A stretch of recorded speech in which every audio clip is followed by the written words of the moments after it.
open up that Crystal Pepsi and get comfortable. This is Dope Nostalgia.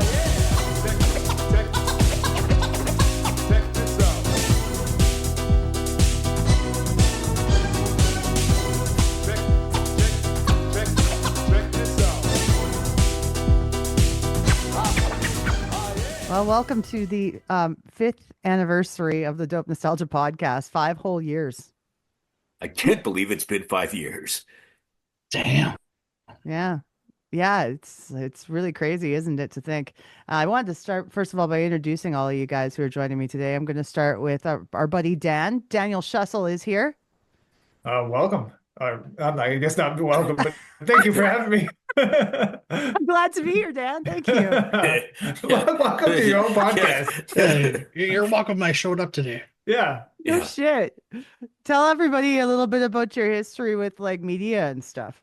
I used to have have a podcast of my own, YouTube channel, the whole works, Northern Nerd Network. We talked about all things nerdy, geeky, all that fun stuff. Yeah. Mm-hmm. Yep. And you can still find some of your videos out there on YouTube land and such, hey? Oh yeah, it's still out there. That's right. Greg. Yo. Greg Parshauer. Greg Parshauer. Yeah. I don't really have a lot of experience in media and anything like that. I was part of a podcast called It's a Conspiracy Podcast. Still available wherever you can find all your podcasts. We talked everything conspiracy, myths, legends, Mandela effect, moments of Greg, anything you could think of. We talked about it. We ate, we drank, we burped. We probably pissed off our editor more than anybody else in the world. It was a good time. And it's a good show, and it's still out there if people want to listen to it. Oh, it's a lot of fun, that one. It is.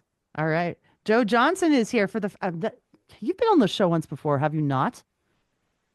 This might be the first time. I don't think I have. Because I know I have podcasted with you before, but I believe it was on We have Conspiracy. podcasted together. Yeah, we have podcasted together before, absolutely. Yeah. Yeah, So this Joe, might be my first time. This is my first time. So Joe's got this awesome band, River Poets. They're doing amazing things here in Edmonton. What else you got going on, as well as the band? Well, and an awesome mustache. You got to point that out. I mean, Oh, it's yes, an thank you. audio podcast, but I mean, It does. It is a It thing does. of It's got beauty. nice curls. I have East Indian people asking me for selfies with them all the time. Not even kidding. Yeah. River Post has been fantastic. We've been playing a lot of shows. Rig Hand Distillery and Mac Lab, and we actually just scored the Beaumont Music Festival this year as well, so we'll be playing that. Oh, wow. In Nice. June. Yeah, so in June, so we're very excited for that, and there's always new stuff on the horizon. But other than that, I am just a podcast enthusiast and a teacher and a dad, and that's kind of where I've been focusing my time lately. So just enjoying it. He's a busy guy. Yeah, but thank you for having me. Oh, yeah, it's awesome having you on the show. Last but not least, my constant collaborator, and friend. Yeah. This guy, James P. White, is back. Yes. I used to be on 95.7 Cruise FM until I'm not anymore. And I also have a podcast. It used to be called the Jedi Jimmy Podcast, but Jedi is a registered trademark of Disney, so I stopped using it. So now it's the Jim Bits Podcast. Someone else is going to get you. But other than that, yeah, Naomi and I have been friends for a very long time. We did a very important episode together last year too, where we reiterated our drive to California and back. Long Yes, as that- fuck. that Way was- too long. That was a very long episode. Way And too long. But the trip was even longer, and it tested our friendship on a number of levels. You know, they say And you that guys if came out on the other side. Look at this. we made it. You know, they say that one way to test a relationship is building a tent with somebody. If you can build a tent Yes. with somebody, that is, and still be friends or lovers or whatever, that you did real well. It's a good sign. We drove from Edmonton to California and back, and that was a pretty good test. Yeah, I mean, we made sure we conquered things like hygiene, gas, as in gas for the car as well as your farts. I very rarely farted Snoring. in the vehicle. Yeah, you did rarely fart in the vehicle. I think you held it all in till we get to like a stop somewhere, and then you probably just let loose. That must have hurt. It probably killed some wildlife too, but Mm. Well, one of the things I want to Now start we know with. what started the fires in California. Oh no. oh, no, Oh, this was in the summer. I didn't start any fires in the summer. he was laying the scene. Yeah, damn. Well, I want to start by telling the folks out there who listen to the show regularly that I've started to this week upload to YouTube quite a few of the full video interviews from some of the artists that have been on the show. I had taken them down for a while. I had decided that I just wanted to concentrate on it being an audio podcast strictly, right? But a few of the videos I'm deciding to put up. So if you go to our YouTube, Dope Nostalgia Podcast, you can support the show and watch them there. You can follow us, subscribe. Right now, we are at 1.21 million views on our YouTube. Oh, awesome. 5 years later. Push to 10 million. Let's go. Let's go. Let's go. More people are watching the stuff than listening on the Spotify, but they're still growing. It's the thing about the show is that it constantly grows slowly. It's always changing, right? Like it's one platform to another. Yeah.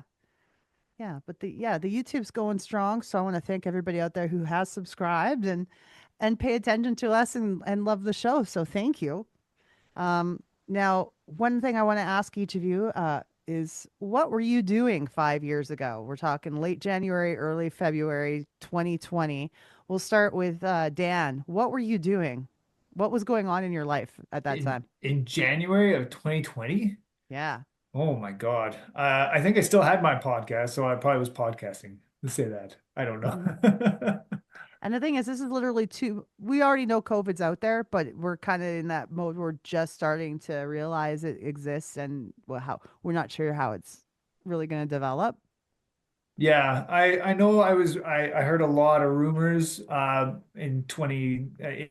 before we went to Christmas break about COVID in China and all the other fun stuff. And then yeah, it just kind of progressively got worse from that point, that's for sure.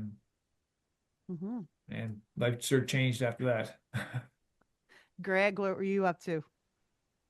Man, like that's the thing. Like all of a sudden, it was 2019, the beginning of COVID, or was it 2020? It's It 2019. was the spring of 2020. Spring of 2020. Damn. That's when the shutdown actually it was official. Yeah. It was March Yeah. 2020. It just Here in Canada. everything seems like Canada. a giant, like it just all came together for like 2-3 years, and you're like, what was I doing? I was working in legal cannabis at the time, also podcasting on the It's a Conspiracy podcast. And mostly just trying, like I wasn't aware of what was going on in the world at that time. I heard like Dan said, rumors of like what was going on around the world, but because it didn't affect me, I was oblivious to it. So I just need to live my life. And yeah, I think that was when everybody I think we knew was like deep into their podcast like experience. So like learning to listen, which I think you were a part of, Naomi, for a little while, and I think Jimmy was just starting the Jedi podcast, and yeah, Dan, you were definitely still doing everything every once in a while. And as for Joe, I don't know. We met like a year and a half ago online watching movies. Yeah. Yeah. So I was just being a little shit. The 30-year-old, or well, depending if you listen to my podcast or not, I was born in 2002. So I was just 2004, being like a young little punk. For our listeners out there, he's lying. This is an inside joke. He's old enough to have heard of a few things from the 90s, hence why he's here today. And of course, Joe. Yeah, we didn't know you then. Now, Not like yet, we know no. you now. Yeah. No, So what were you up to? Well, River Poets was actually just in its infancy. My brother and I had been playing music for about 6 months or so, like together. We'd always kind of been musicians apart from one another, but writing music. And we were just putting the finishing touches on our 6-song EP at the time, and getting ready for a an album release party, which due to COVID never happened. It was actually our album release was slated to be 1 week after the official like COVID Lockdown. closures hit. So we're just like we had everything lined up. We had a venue, a location, sound guy, everything, and it was just like, oh, that's canceled. So yeah, we were just we were excited at that time. But I also know that it was my first time I'd been teaching for a while, but as a band teacher, it was my first time putting on the Christmas. Well, I'd done Christmas concerts before, but like by myself doing the Christmas concert, as well as like dealing with like the musical theater production part of it, and then my junior high band. So I was doing both of those things together, getting ready leading up to that Christmas break, and I knew I was incredibly sick at that time, and I didn't take any time off, and like it was like it hurt to breathe, and if I laughed I would just start like coughing uncontrollably. So I in hindsight I think I might have had COVID even before it really happened, but maybe not. I might have just been super stressed and sick as well. So that Christmas sucked for me because I was just sick the whole time recovering, but I was done that Christmas concert. Done. There's quite a few people who think in hindsight they might have had COVID before it was officially here. Yeah. So, Well, and I know after like I think it was like a year or 2 years later, I had like tested positive officially, and it was after my first jab. So I was asymptomatic. Like I tested positive, but like nothing, right? And I was very thankful for that, because if what I had before was that, it would have been terrible.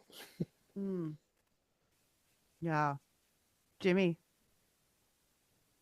January 2020. That was a weird month. Yeah. The first part of the month, you and I were in Jamaica, and Yep. then I lost someone very important to me when I came back. So, and then with the lockdown and everything, the whole time was kind of really tough for me.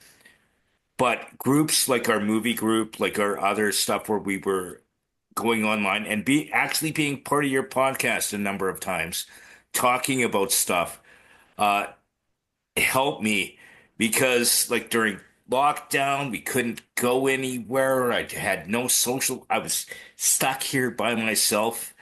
And so it was tough, but things like your podcast and being part of the groups, like many of you were part of, actually all of you are part of the groups, was very important to me.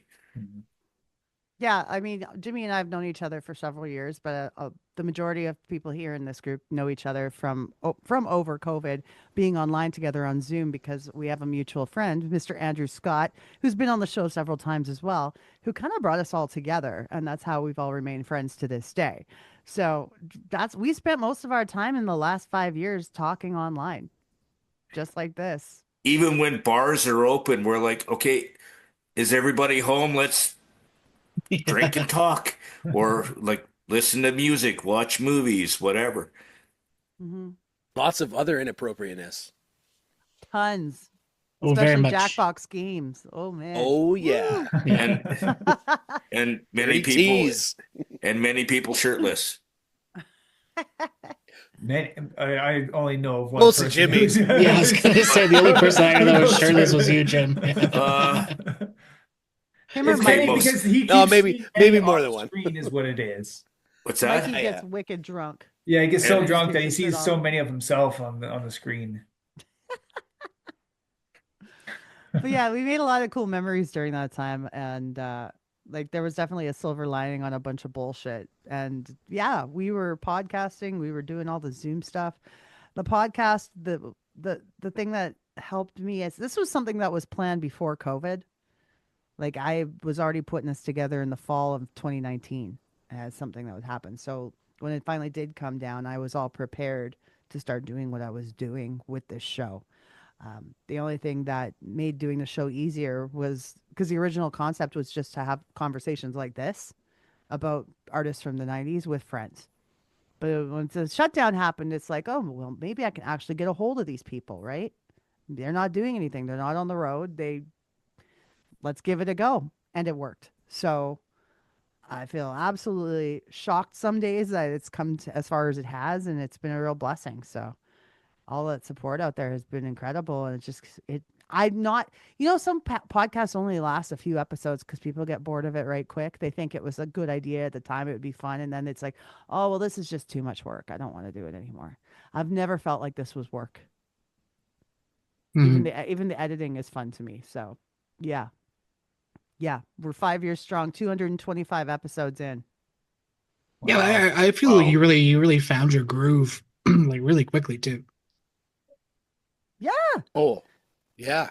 Yeah, like comparatively I to like agree. right, like I remember like me, Andrew, and Charlie on our podcast. Like it took us a little while to find like how our not even just like a cadence, but like how things were going to be. You kind of just had it ready and rolling, and it worked really well for you right off the bat. Well, when you guys were like doing your conversations, your natural humor together shine through real strong, and that's one thing I really loved about listening to your podcast is you guys made me laugh out loud all the time, just being yourselves. Um, for me, it was like I was a little bit nervous because when we first started doing podcasting, I was doing it with Quinn and Charlie on Learning to Listen, right, and Kaylee Cardinal as well. And I was nervous about the idea of speaking on a microphone because I'm like, oh, what if say something stupid and I look like a total butthead? Like that used to scare me. But then I was like, just don't worry about it. Just Yeah, look what start. Andrew, Greg, and Charlie are doing. And The more we did it, it came more natural to me. and I still say a lot, especially if I'm in an interview and I'm nervous. I'm like you got to do a lot of editing there. Get rid of I was just those. say edit it out. It's all good. Yeah. Yeah, but We never noticed.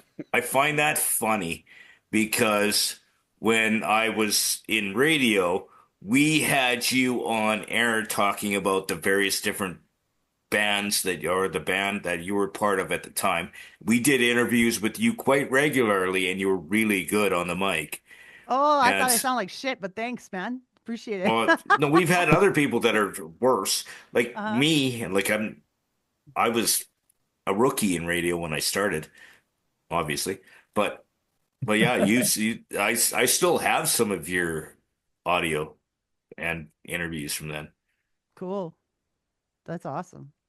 Yeah, no, it was a wonderful thing to get started. And here, I put a few notes here. Okay, yeah. Like, here's the thing. You guys know my show, and I don't expect you to have listened to every single episode or anything crazy like that, but I'm sure there's a few that you probably checked out. So I wanted to ask each of you which one of the 5 years, one, maybe two episodes that you really enjoyed and why. So we'll start with Jimmy. We'll go backwards. Yeah, go short up since I'm the Yeah, shortest in the in order group, of height. and so end with Dan because But not importance. but No, just height. one of my favorites has to be your Lee Aaron interview. She was quite a get, man, because That she's that was one of my a idols. great interview, and like, and you did such a great job, and you were memorable to her because I remember that because you and I went to a show here in Edmonton, and we were in the VIP, and she recognized you from your podcast and even knew the name of your podcast. So for you to be memorable in the artist mind is fantastic, and that was a huge moment. And I was like. Oh, and she's such a phenom. I was just like floored that she remembered the my She knew face from your the name interview, and and yeah, your name and the your podcast name. yeah. Well, people have That to was do that huge to much me. press. People do that much press. That's pretty impressive, right? And she knew who you were too. She knew you Yeah, from the but I've been radio in station. radio for 107 years or like 12, but Hmm. yeah, but She's that's got not a the good point. memory. Your podcast but she knew the name of your podcast. She knew me because I'm a midget in radio. Um, I guess there's not that many, hey? no, not many. Yeah. Sorry, little person. I get in Come at trouble if I. us. Come at us. just Jimmy, not me. I'm Bleep. We're not. Yeah. yeah. So now we'll ask Greg. We'll ask Greg. Okay. For me, like, yeah, I've been listening on and off for like forever. So I'm not gonna mention my favorite episode just off the bat, but I'm gonna say I love your relationship that you have with new kids. Sorry to bring that Thanks. up, Oh, but like, What, the yeah, burp big or round of bring applause. Absolutely. didn't mean to burp or anything, but I don't mean to be the first one to bring it up. But I love that you just like you love new kids, or like you remind me of my sister a lot with the music that you listen to. So the person that I will bring up, but just yeah, like the fact that you've met all the new kids and you actually have rapport with them, and like you have such a great time, and like being as one of your friends who gets to see you enjoy yourself, like that's one of the coolest things ever. And I Thank feel like you. you're like dope nostalgia is also like you've met a lot of great friends through that as well. Yeah. But for me, I have to go back. Like one of my favorite episodes of yours is it's got to be Biff Naked. Damn. That was a great episode for me. It just everything you talked about, it just brought me back to like when my sister was a kid, when I was a really young kid, and I was like, this is awesome. I wish my sister knew about your podcast and listened to it and like listened to it more because obviously told her about it, but like that for me was just like chef's kiss. Oh, thank you. Biff Naked is one of those people that you feel comfortable with. Like you just have talking with a buddy. Like, Yeah.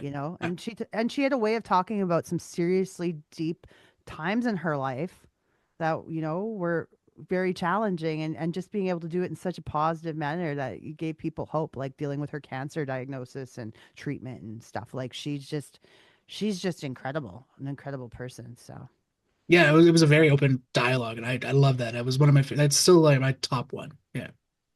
thanks, man. That's awesome. Joe.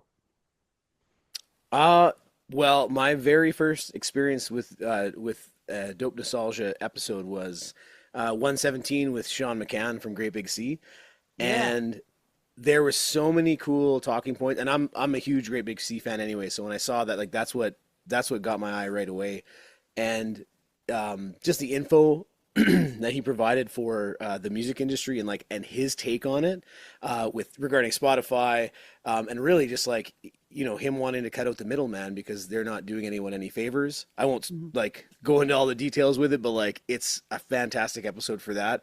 And then when speaking about obviously his solo stuff and what he's doing now with like Shanty Man, which has been awesome, and then going back and talking about the Great Big Sea era and how those guys got started. It was really cool. Like I love how he's just talking about how they were starting out and there's all these really great musicians in Newfoundland and they weren't even the best ones, but they just knew what they wanted and where they wanted to go. And then that moment where he's talking about like how so many people quit right before the moment they make it and they never know that they're going to jump over that hedge. They're going to get to that next level because they don't take that step. And I was just like, oh man, I love, like, it was just such a nice moment in the pod. Yeah. And I went on to listen to other interviews with him afterwards too, because it was really a lot of good information. He's got a lot of tragedy and other things happening in his life that was fantastic. He was yeah, he was so informative, especially for like new and upcoming musicians who are trying to understand how things work. I really appreciated him taking the time to talk about everything. It was cool. Oh yeah, and just a couple like honorable mentions. Your Sass Jordan episode. I know that was a big one for you, but Yeah. it was like I went back and I listened to it again, and it was like the rapport between the two of you is palpable. It was just like, oh, this is so fun. Like it's just like two best buddies talking, and that was like the immediate thing that I got from it. Listening back to it again, so that's on obviously like she has her own personality in the way she's doing things, but like that's also part of the way that you present with your interviews and how you come across it. And then your Rick the Temp episode was Yes. pure joy for me. I was listening to it and like the guy is so genuine. And when he's talking about his like his story coming up and so humble. It was amazing. Like he's so thankful for where he is even to this day in his life. And I love that. It was just anyway, there's a lot we'll get into more, but like those are like highlights for me for sure. Rick Campanelli is one of the absolute nicest souls I've ever met. Like he is literally who he looks to be. He is that guy. Mhm. And he's always got a smile on his face and he's always trying to make people feel good. And it's just, he's such a lovely human who deserves all the best for sure. I love that guy. Great guy. Agreed. Yeah. And as for Sass, man, she was like, I looked up to her as a young singer. And that's why I wanted to talk to her so much about her voice. And I had so many questions about, that kind of thing that maybe she doesn't get asked all the time. But like, that's probably why. And she's funny and wild. Oh, you could get it, and it was like right off the hop. I don't know if, and maybe you'll give us some insight, maybe some like background story, but like, I don't know if you guys chatted before the tapes were rolling, but holy smokes, it seems like you like everything, like right from the hop. It was like, it was really cool. Instant Thanks. connection. No, that was it. That we pretty much started right there from the beginning. She talked a lot about Taylor too. Mm-hmm. Yes, and that was beautiful. Taylor Hawkins. Yeah. Because a lot of people don't know that was his first like professional gig playing drums was for Sass Jordan for a long time. And then he eventually played for Alanis Morissette when Alanis came out with Jagged Little Pill. And then I think he joined the Foo Fighters after that. Yeah. And then we're going to go talk to Dan. Well, see, I've had the absolute pleasure of watching this beautiful journey over the last 5 years, right? Like it has been absolutely fantastic. And I get to see the stuff that's behind the scenes, sort of say, right? Like when we're in the chats and in the groups, I get to see the excitement of every single time when Naomi gets a new guest and she is super excited about it. Right. I try not to share it with the entire world. I just share it with who I'm close with until I actually have that interview down. Yes. Because if someone says yes to me, that doesn't mean it's actually going to happen. I have to but sometimes I'm like, guys, I can't control myself. I have to tell you. and it follows up and the other thing is like just even with just all the guests, but all the experiences that you've had with new kids and with all these other things, right? Like all these adventures you've gone on the last, 5 years that you've been doing this. It's just been just this huge upward trend this entire time with the bigger and bigger and crazier things. I mean, you just did the 98 degrees one, didn't you? Yeah. Like, it's so awesome. Like that was like an out of nowhere thing that I didn't expect to happen. It was fantastic. Yeah. I mean, how like it just keeps getting better, right? And like here's to, more of this. Cheers. Cheers, everybody. Cheers. Cheers. London. I almost want to do a what are we drinking? In homage to our good friends at It's a Conspiracy Podcast. What are we drinking? Let's start with Jimmy. What are you drinking? It's called Billy's Pilsner. It is Canadian. Mm-hmm. Because that is the question nowadays. Yeah. It's Alberta by Canadian brewery, Canadian Beaver Brewing. Okay, yeah, no, Canadian Beaver isn't bad beer. And they're out of Brooks, Alberta. Nice. Good choice. Solid choice. Do you like the beer or is it just cheap? This was actually my first time drinking it, so it's my first time doing the Pilsner. Mm-hmm. But before that, I was drinking Berta beer. Berta? Who makes it? Somebody in Alberta.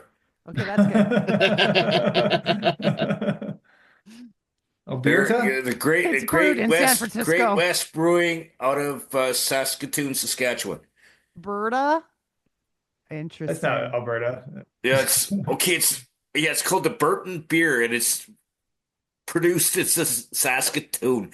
Who knew? That's a little confusing, but I'll accept it. It sounds like it could be good. Greg, what are you drinking? Due to health reasons and other stuff, trying to be, a decent human being, I am drinking President's Choice Blonde Brew non-alcoholic lager. That is awesome. Yeah. That's good. So for anybody who doesn't like to or does like to drink but can't for like non-alcoholic beers, you can spend a lot of money on something.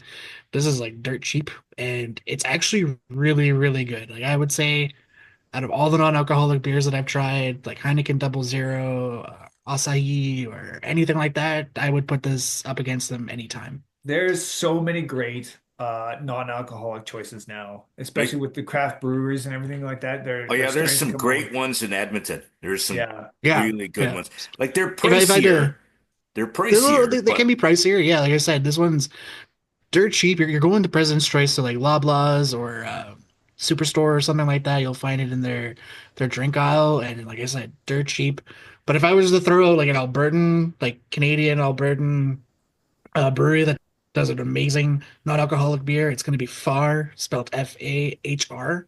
Mm. It's so good, and they have like a really different process on how they make it. It's not made like every other non-alcoholic beer. Some guy explained it to me one time, and it just went way over my head. But I was like, "Cool, man! I'm gonna drink it anyway. Thank you so much." Fantastic. And you can buy that right in Superstore, right? You don't have to go to the liquor store part. It's non-alcoholic. You can buy it where you buy right next to your Coca-Cola or your ginger Mhm. beers or whatever you want. Yeah, oh wow. Right next to the diapers. that's the one. I sometimes need diapers after I've been drinking, so They come in handy. That What is you drinking, the Joe? Sorry. What am sorry, I Jimmy. drinking? Sorry, I cut off Jimmy. Oh, no, go I ahead, was Jimmy. just saying that was the funny thing about being in Canada is the fact that you have to go to liquor stores, but if you're in the US, you can get it at 7-Eleven. And Which we found very confusing on the trip. There was a few times where you're like, we need to get to a liquor store. And I'm like, no, we don't. We don't. yeah, we need to find a place to buy beer, and we're like, just Yeah, where you find me buy a gas. convenience store. I was the navigator. That's why we were lost all the time. Just kidding. Half the I time. try to get my digs in on you wherever I can there, buddy. Half the time. Half the time. Joe, I'm sorry. You go ahead and tell us what you're drinking.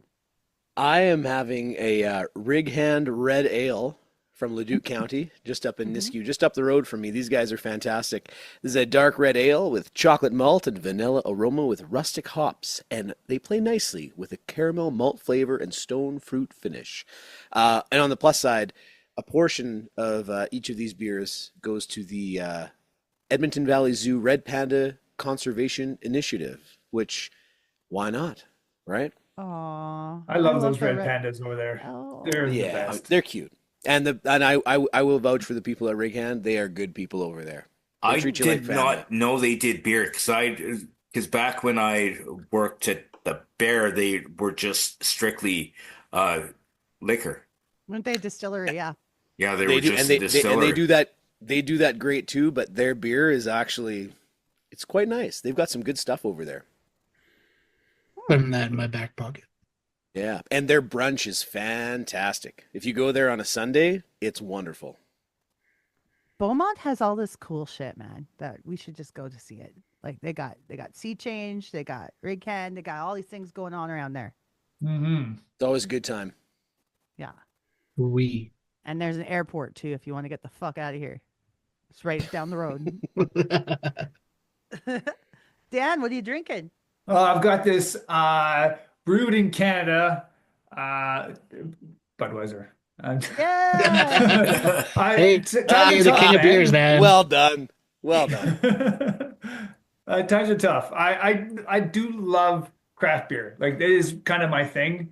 I love there's a place just here in Spruce, Raven Wolf Mhm. has just Yes. so many beers on tap all the time. It is, and I know that I've met the owner multiple times, and he's a really great guy.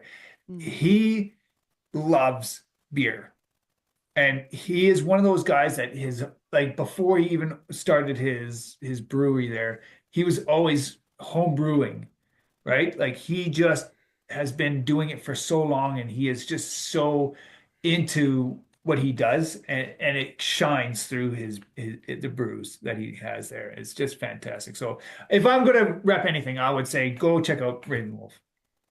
Agreed. That's wonderful. Yeah, I triple that motion. Yeah. And the cool. brewery here is fantastic. It's just this little cute little thing. It's just great. Sorry, where's that? Tap house in Spruce. Spruce Grove. Yeah. Spruce Yeah, I Grove, know where that Alberta, is. folks. It's straight west of where I live. We all kind of live in well, Greg, you're right in Edmonton, but I think the rest of us just live, and Jimmy's in Edmonton too, but we all live in the surrounding communities. Yeah. Pretty much. I'm in St. Albert now for the last 4 months. So I don't know much about the St. Albert beer scene yet. I know a little bit about the bar scene. I know Gracie Jane's is like the best place to go. That's a great place. Good time. I know St. Albert used to have Hogshead Brewery. I don't think that's around anymore, though. No? No. I've heard of it. They've got to have everyone has a brewery nowadays, so Yeah. I'm sure there's something there. I'd assume there'd be some good craft beer. So if you're out there listening and you're from St. Albert and you're frustrated with me because I have no idea what the fuck I'm talking about, you can call our hotline at 1-888-741-9192 and tell me what's up in St. Albert and where's the brewery at, okay? We need to know. Drop us a line, inform us, because we'll buy that beer. Like, we're in. Yeah. We're all about local. Yeah. When We this need something for podcast- Friday Night Movie Club too. Yes, exactly. That would be lovely. When this podcast first started in our first year, right before pandemic started, I had an agreement with Analog Brewery because they have like a retro aesthetic just like this show. So they agreed to be a beer sponsor for Dope Nostalgia, and it was really fun. They have the coolest beers, but there's a lot of IPAs. They're very heavy on the IPAs over there at Analog. But yeah, they got me some beer for a while, and it was an awesome partnership. But of course, being the pandemic, they're a local business that we're trying to stay afloat. So I wasn't going to hassle them for free beer in the middle of crisis times. So, Analog is killing it though. They are fantastic. I love their beers. But yeah, they supported us right off the hop. And now I'm drinking a Heineken. Heineken is made and brewed and imported from Holland. So I can feel good about my choices. There you go. It's not from America. It's going out to my Dutchy girls out there. And here's a Heineken for you. All right. So I put together some trivia I wanted to ask you guys from the all 90s music related. I think I should keep score. What do you guys think? Yes, please. I think for Jimmy's sake, we should keep. competitive? Yeah, we got to keep score. Not at all. I need to beat Greg. That's all I care about. Okay, so I love you too, Jimmy. I love you too. It's just you have to compete with brothers. Oh, we're brothers. Aww. I didn't know this was a crying podcast. Okay, don't turn it into that. It's just I actually fight with you more often than I do my own brother. Oh, brother. I'll take whatever I can get, Jimmy. Thank you so much. Jimmy loves you and all he talks about is wanting to kill you. So, yeah, that's true But friendship. but it took a long time for him to get on the list. But I was on the list to begin with. It was the fact that I wanted to be at the top. That you did the brotherly thing, and we're like, I don't think so. That was my place. Yeah. yeah, Which we found out.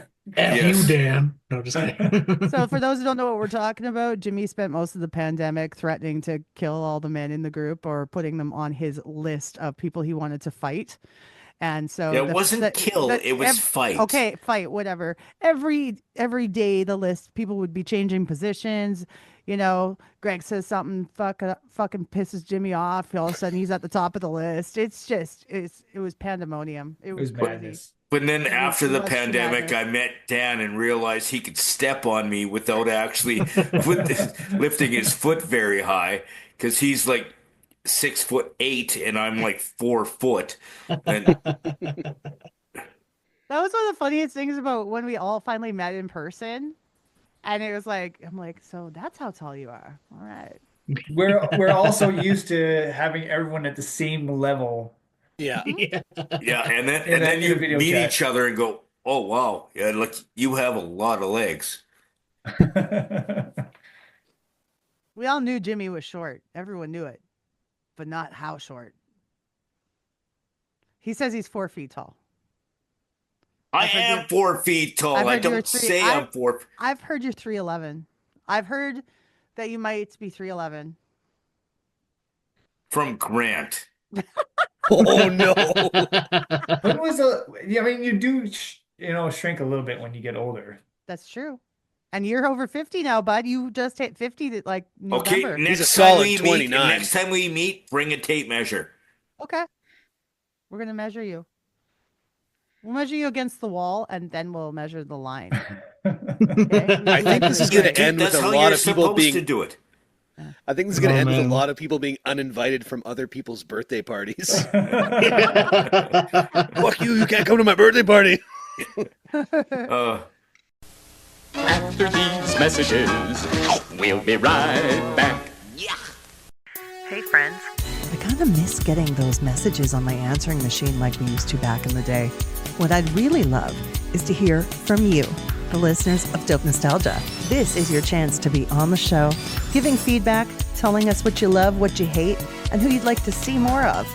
Call us at our new toll-free number, 1-888-741-9192. Leave us some feedback. Your message could be played on the show. So give us a call, 1-888-741-9192. Toll free. Hey, this is Jimmy Ray. You're listening to Dope Nostalgia Podcast. Enjoy it.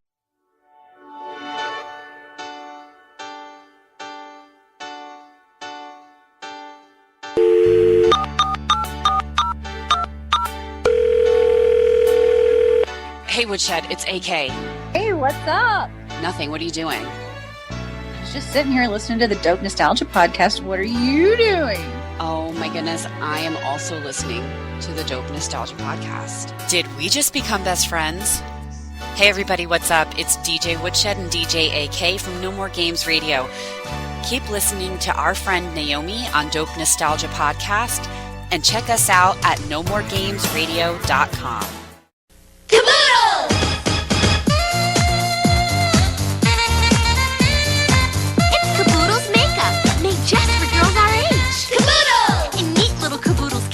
Where everything snaps and fits into place. Caboodle!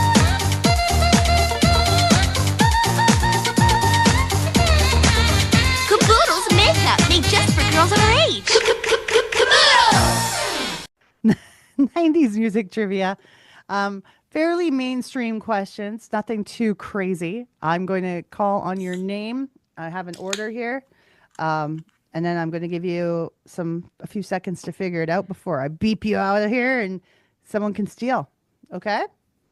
So let's start with Jimmy. Yes, ma'am. Oh, here we go. Jimmy, which 90s music couple famously wore matching denim outfits to the 2001 American Music Awards? I have no idea. Okay, beep. Up. Joe's got his hand up. Was it Britney Spears and Justin Timberlake? Bingo! Oh yeah, Nice. shit. Oh, Nice. Ramen noodle hair. Okay. Ramen noodle hair. And crazy knife lady. That's the only reason. All right. Not Next bad. question will be for GP. All right. Hot shower.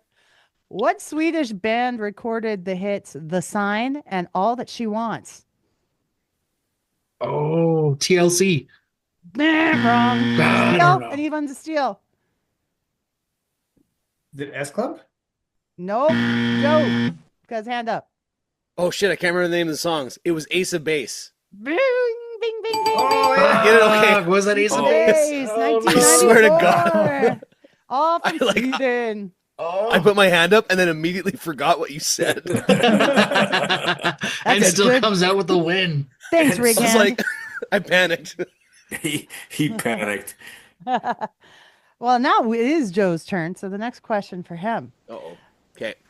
Kearney and Wendy Wilson of the group Wilson Phillips are daughters of Brian Wilson, who famously performed in what band? The Beach Boys. Bingo! Bing! Okay. Got it.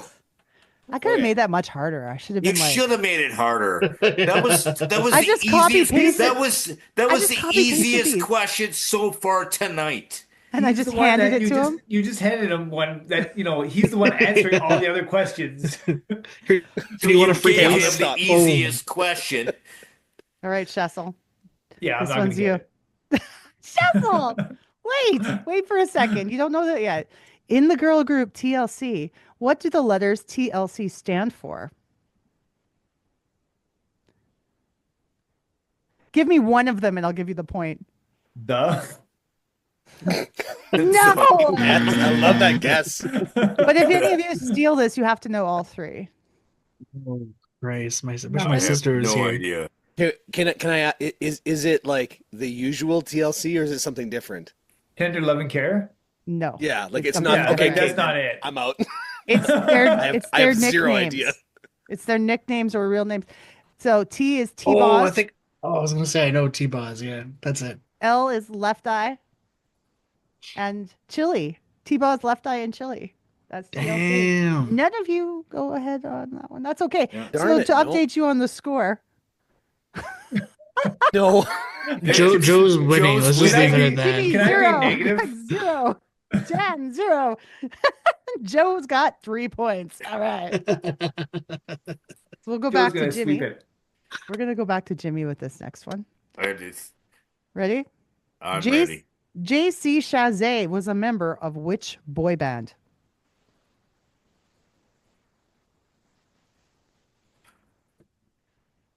Okay, I just have guess no any idea. boy band. Just guess any fucking boy band that's not New Kids, because you know he's not in that one. Whoa, Boys to Men. Greg. NSYNC. Greg with 5. I wanted to say that. NSYNC. Good job. JC Chazé, the better singer of NSYNC. Thank you. All right. On the board. On the board. On the board. It also means it's your turn now as well, Greg. Oh shit. Okay. Now, Nathan Morris is a member of which boy band? Nathan Morris. Oh no. Oh, I think he was. Say it. Better say it. It's not Backstreet Boys. I know that. It's No. before Backstreet Boys. Is that your answer then? No. I know the name, but I just I can't. heard It's- I heard buh, and I was like, yeah, say I know. Don't I don't have it. Out. Anybody want to Yeah. steal? It's not No? Backstreet Boys. It's Boys to Men. Boys to The Men. one that I Jimmy knew said. I already said that I one. think For the Jimmy's gonna love kill of me. Mike. Jimmy's gonna kill me with this. I knew it. Back to Joe. Sorry, I know I put my hand up for that last one. That was my bad. As the question I was saw you happening, pulling I just it want to tell you away. guys. I just want to tell you guys. My notifications popped up on my computer, and Captain Tractor liked one of the comments from River Poets today because I was commenting on their new album release.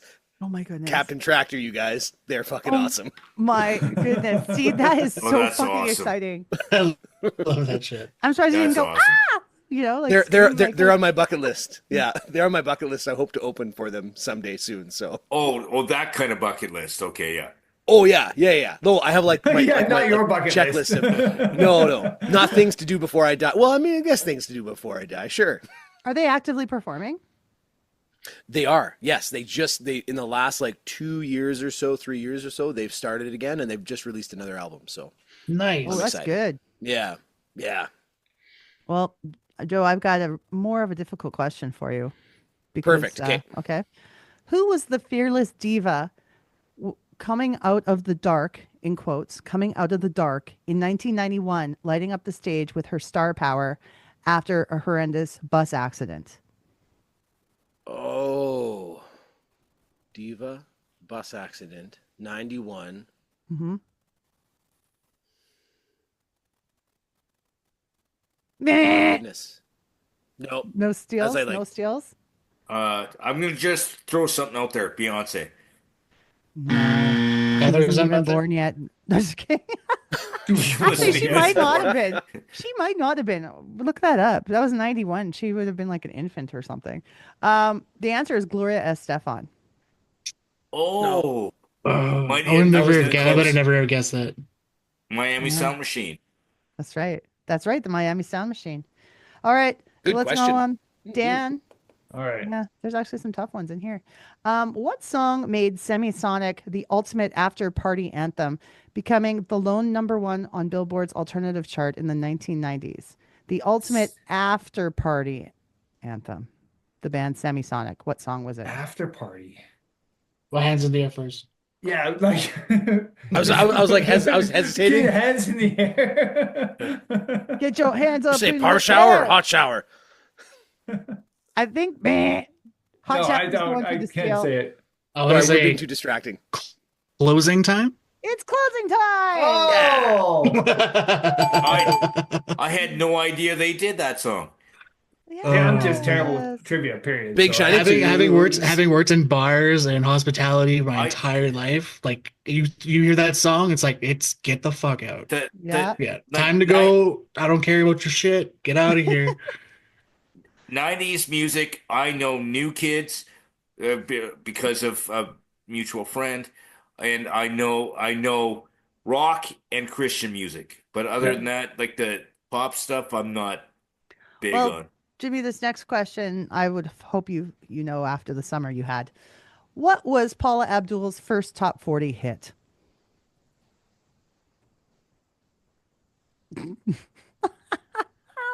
Oh, come on. I know the name of the song. Jimmy. 3, 2. Yeah, no. Say something. Any steals? Any steals? Paula Can I just Abdul. guess? Yeah. Yeah. Knocked out. Nope. Man, All you went That more You Want? obscure than the actual answer. It's straight up. There's nothing to do with a plane crash, does it? What Nothing plane to do crash? with the pl- like, What yeah, plane it's an crash are you crash. talking about? It's not knocked out, really.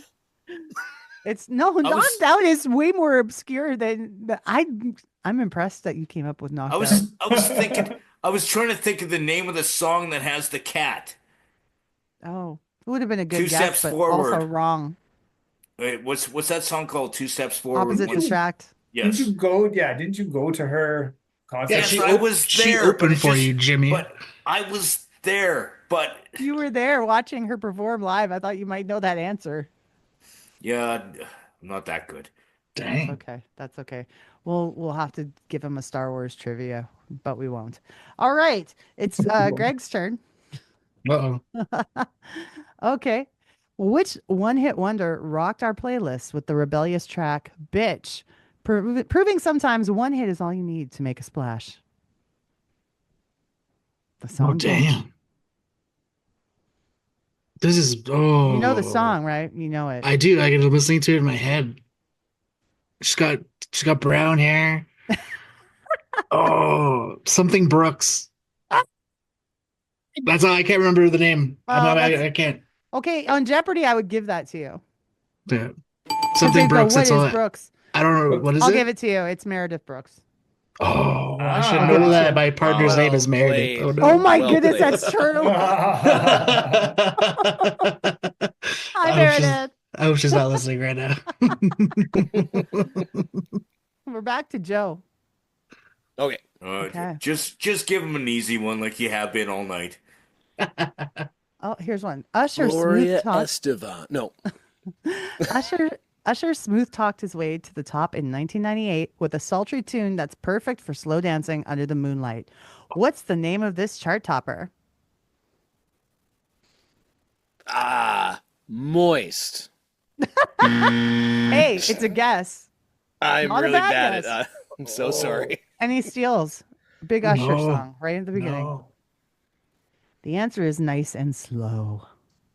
Ooh. That's I better. just wanna take it nice and slow. That one. Not familiar with it. Jessel, All right. which dynamic duo, Brandy and Monica? Why is it worded like that? Okay, let's start this again. Okay. The dynamic duo, Brandy and Monica, serenaded us with a hit that ruled the charts for a whopping 13 weeks, proving two voices are better than one. What was the name of the song? Oh, for 2 weeks, 13 weeks. 13 weeks. It's not. Number one. Isn't the boy or something? Keep No, going. not that one. You almost got it, Dan. Is it the boy? No, the boy is mine. Yes, Dan gets his Is that first it? point. Oh, Yes. that was amazing. Yes, the boy is mine. That was amazing. Wow, he did it. Okay. He's in the race officially. Look you, at that. You gave it to him at boy. Yeah, well, I wasn't sure. Like it was like I was like it's something boy, something, isn't it? This is rigged against This boy is mine. everybody's got a point except for me. Well, You got this, Jimmy. it's The your next turn, one is Jimmy. yours. It's your turn. Now, whose unplugged guitar skills lit up MTV Unplugged, securing the #1 spot on the Billboard Hot 200 in the 90s? A very famous guitarist. Oh. I want to say Richie No. Sambora. No. No. I saw a hand go up. I thought Greg's went up first, but I'm not sure. Eric Clapton. Eric Clapton is correct. One more point for Greg. Greg is now in the lead with 4 points. JJ, you got such a good 3 album. points, and Dan with 1, and Jimmy with 0.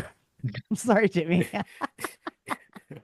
And I've been in radio for like forever. He plays And all these artists and does just- not know I've anything never about no, any of them. The only one I played so far is Eric Clapton. And you didn't know it.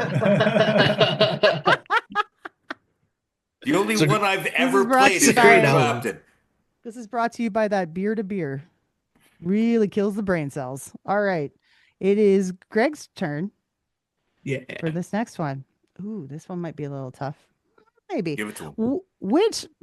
Which lead singer took us on a melodic journey with Hootie and the Blowfish? Oh, I don't know his name. I'll just say it right off. I don't know. Nope. Any Nope. steals? Oh, The lead no. singer of Hootie and the Blowfish. Oh, It's killing Joe right now I- because he thinks it he is- knows. No, I know the Key and Peele sketch.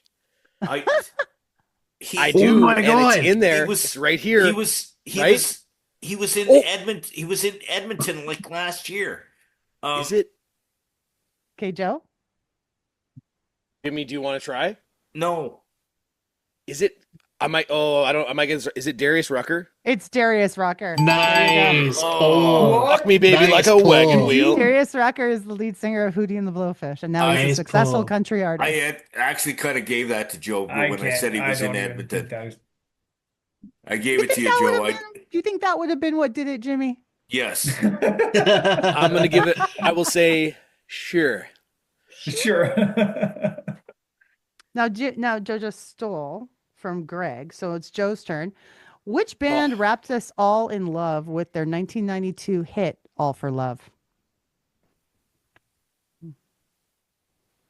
I should say which vocal group? Which vocal group wrapped us all in love with "All for Love" in 1992? Is it a boy / or girl band? That's for you to decide. Oh, All for Love. You have too much of a I want to say points here for me to give you hints. Yeah, I want to say I'm just gonna be like, it's like a sweet B-side Rolling Stone song. No. Any Oh, crap. steals? Any steals? Does Greg. somebody cover this song? Not that I know of. But Greg, Okay, I You're not don't know. guessing? I don't feel comfortable saying it because I'm sure I'm wrong. okay. It is Color Me Bad. Yeah, Color I was Me wrong. Bad, 1992. Yeah. Oh. They were Color Me Bad. Mark Calderon from Color Me Bad was on episode 3 of Dope Nostalgia Oh wow. as a guest. Yes, Oh, he no. was. Darn it. Yeah. Yeah, that's out of my realm. Well, here we go. So now we're going on to Daniel Schessel. All right. Who curated the iconic Immaculate Collection in 1991, making us groove to timeless hits by this music superstar? Like, whose album is it? That's what the question is actually asking. Whose album is it? Is the Immaculate Collection? Michael Jackson? Good guess, but no. No. That's Anyone want the to only one I steal? got. Want to just throw it out, Janet? Nope. Another good guess, but nope. Anybody else want to go for it? Prince. Madonna, 1991. Oh, The Immaculate Collection. Her first greatest hits album. dang. Yeah. Okay. We're back to Jimmy. Okay, yeah. Jimmy, let me see. I'm looking through these for you. You gotta find him something more rockish. Yeah. Yeah. That's what I need. We gotta talk about Green Day or Green Day isn't even rock. I don't know what Okay. you're talking about. something. Okay. How about this, Jimmy? All you need to do is guess a year. Okay. Britney Spears hit the ground running with Baby One More Time in which year? Give me 1 sec. 92. No. Greg, is your finger up? Yeah, 94. No. Shit. Anyone else? 91. Nope. Joe. Go for it, man. We got 2 numbers. I know. I've got two years in mind. I'm just gonna say 97. No. You're all wrong. All you got it wrong. It's okay. 1999. Oh, Wow. That was the year that everything happened. Way. It was that late in the 90s. Yes. Yeah. Crazy. Man, isn't it? I makes keep sense. pushing my timeline up in my in my head. But I remember. Well, I guess I was a kid. Yeah, never. How y'all feeling? Are you still ready for some more questions? I'm feeling old. Oh yeah, I'm feeling awesome. Yeah, You guys feeling old? I need to get 1 right. That's my goal of the game. I'm not trying We're to gonna win. be here all night, but I'm Jimmy's not gonna trying get to one right. win. I want at least 1 right. Absolutely. Jimmy, you will do it. I know you will. But it's not your turn, it's Greg's. So, Greg, who rocked the 90s with the catchy tune Breakfast at Tiffany's, making us all crave a bit of bling? Oh, it wasn't a Bare Naked Ladies, was it? No, is that your answer? No. Yeah, I don't know if you can do that. No, you can't go. Okay, that was my guess. That was my guess. I think I do know who it is, though. The only clue I'm going to give you is that they have been a guest on this show. Yeah, that's what I thought. Breakfast at Tiffany's. It's still a big song. You still hear it all the time. Anybody got it? So if nobody steals, do I have a chance to steal it back?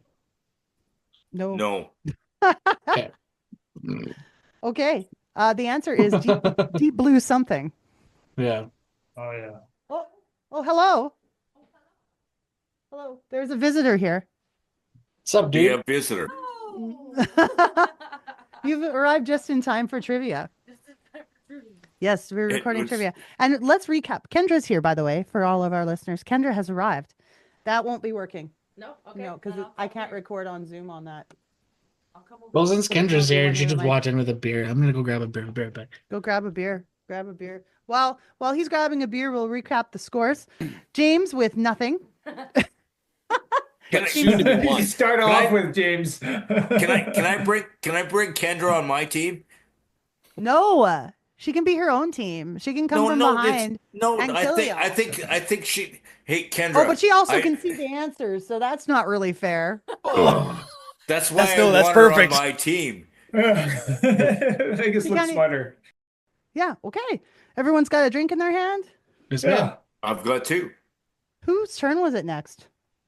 I think it was. It was Joe's turn because I think it's Joe. Your answer was great Deep blue big something? or great blue something. Deep blue something? Or big blue something. Yeah. Yeah, deep blue something. Wasn't it Great Big Sea? No. Or This is why you're not winning, Jimmy. okay, I had The guy in radio is not winning. I have because No more excuses. Exaggeration. No more excuses. You got all your lightsabers behind you to use the Force, man. Tell us why. Yeah. Tell me why. Okay, we are back now with Joe with the next question. Which Jennifer, this is a tough one. Which Jennifer hit number 4 in 1998 with the sweet and catchy song Crush? Her last name. I'd say Which this is a one-hit wonder. Oh, that's not. Look at the this one I'm smile thinking over here. I think she knows it. I'm only thinking Jennifer Lopez, and then that's not going to be the right answer, and I can't get out of it. I'm stuck. And you're wrong. So 100%. I knew I was wrong. anyone to steal? I'm gonna venture no one wants to try. I don't think so. No. Jennifer Page. I'd say she was a one-hit wonder. Yeah. 100%. So, yeah. Take your word That for was it. another tough one there. Okay, Dan. All right. Whoa. I didn't realize how hard these were. Some of these are good. Which I'm band? learning lots more than anything. And that's what we're here to do today, folks. We're here to learn. Learning to listen. An old podcast that still might be available. Which band orchestrated the bittersweet symphony that made us feel all the feels? I don't even know how to answer that. It looks like someone's ready to steal. Yeah. Okay, Greg. The Verve. Boom! Greg gets it. The Verve. Nicely done. Nice job. Wow. Yeah, they stole it from somebody else, right? Wasn't it the Rolling Stones? I think believe it was the so. Stones. Somebody's making money off it because I know the Verve isn't.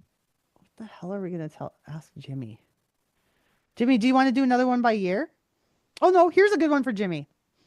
Which fearless artist made headlines by tearing up a picture of the Pope on U.S. television in 1992?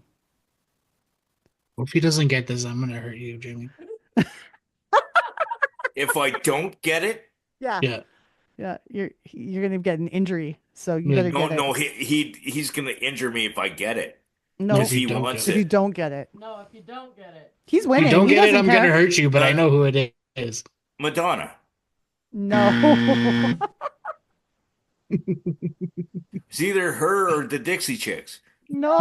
No. Also, I like it Oh though. my I like God, it. Jimmy. I would love to see the Dixie Chips. Oh, if I could virtually smack you right now, I'd be all right with it. I think Greg wanted to answer and had his hand up. Is that correct? That is Yes. correct. It was the late great Sinead O'Connor. It was Sinead O'Connor. Oh, son of a motherless Nicely done. goat. The guy in radio who reported about her death. No, I did a song about her. No, I did a poem about her death. I Did you don't write it? know everything.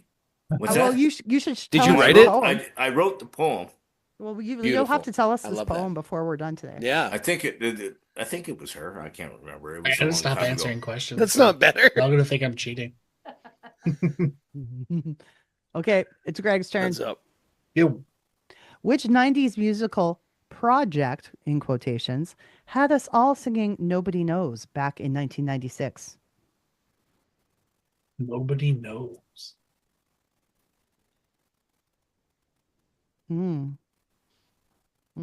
Thinking hard. Nobody knows it but No, me. no hints. That's not even the right song, is it? No. It is the right song. Is it? She just sang it. I don't know if you heard her. I heard it, but I don't know the artist. I gotta pass. Any steals? Okay, here for the hint. Sing it, sing it. Nobody knows it but me. Nothing? Oh, Ooh. that's ringing a bell. I know Yeah, the I can hear it. song. I just believe there was I a don't know, country I- version too. A country artist also did it. I was thinking of. That happens a lot with R&B and country in the 90s. Who'd have thought? That they'll do the same song in each genre. Anyways, the answer is the Tony Rich Project. yeah, I would have never. I just kept thinking Zazu from The Lion King, and that was not the right answer. Yeah, no, that Sorry, guys. wasn't. That's that exactly wasn't- what I was thinking. That wasn't Zazu. No, That was a good guess. that was a great guess. Okay, we've got Joe ready to answer this one.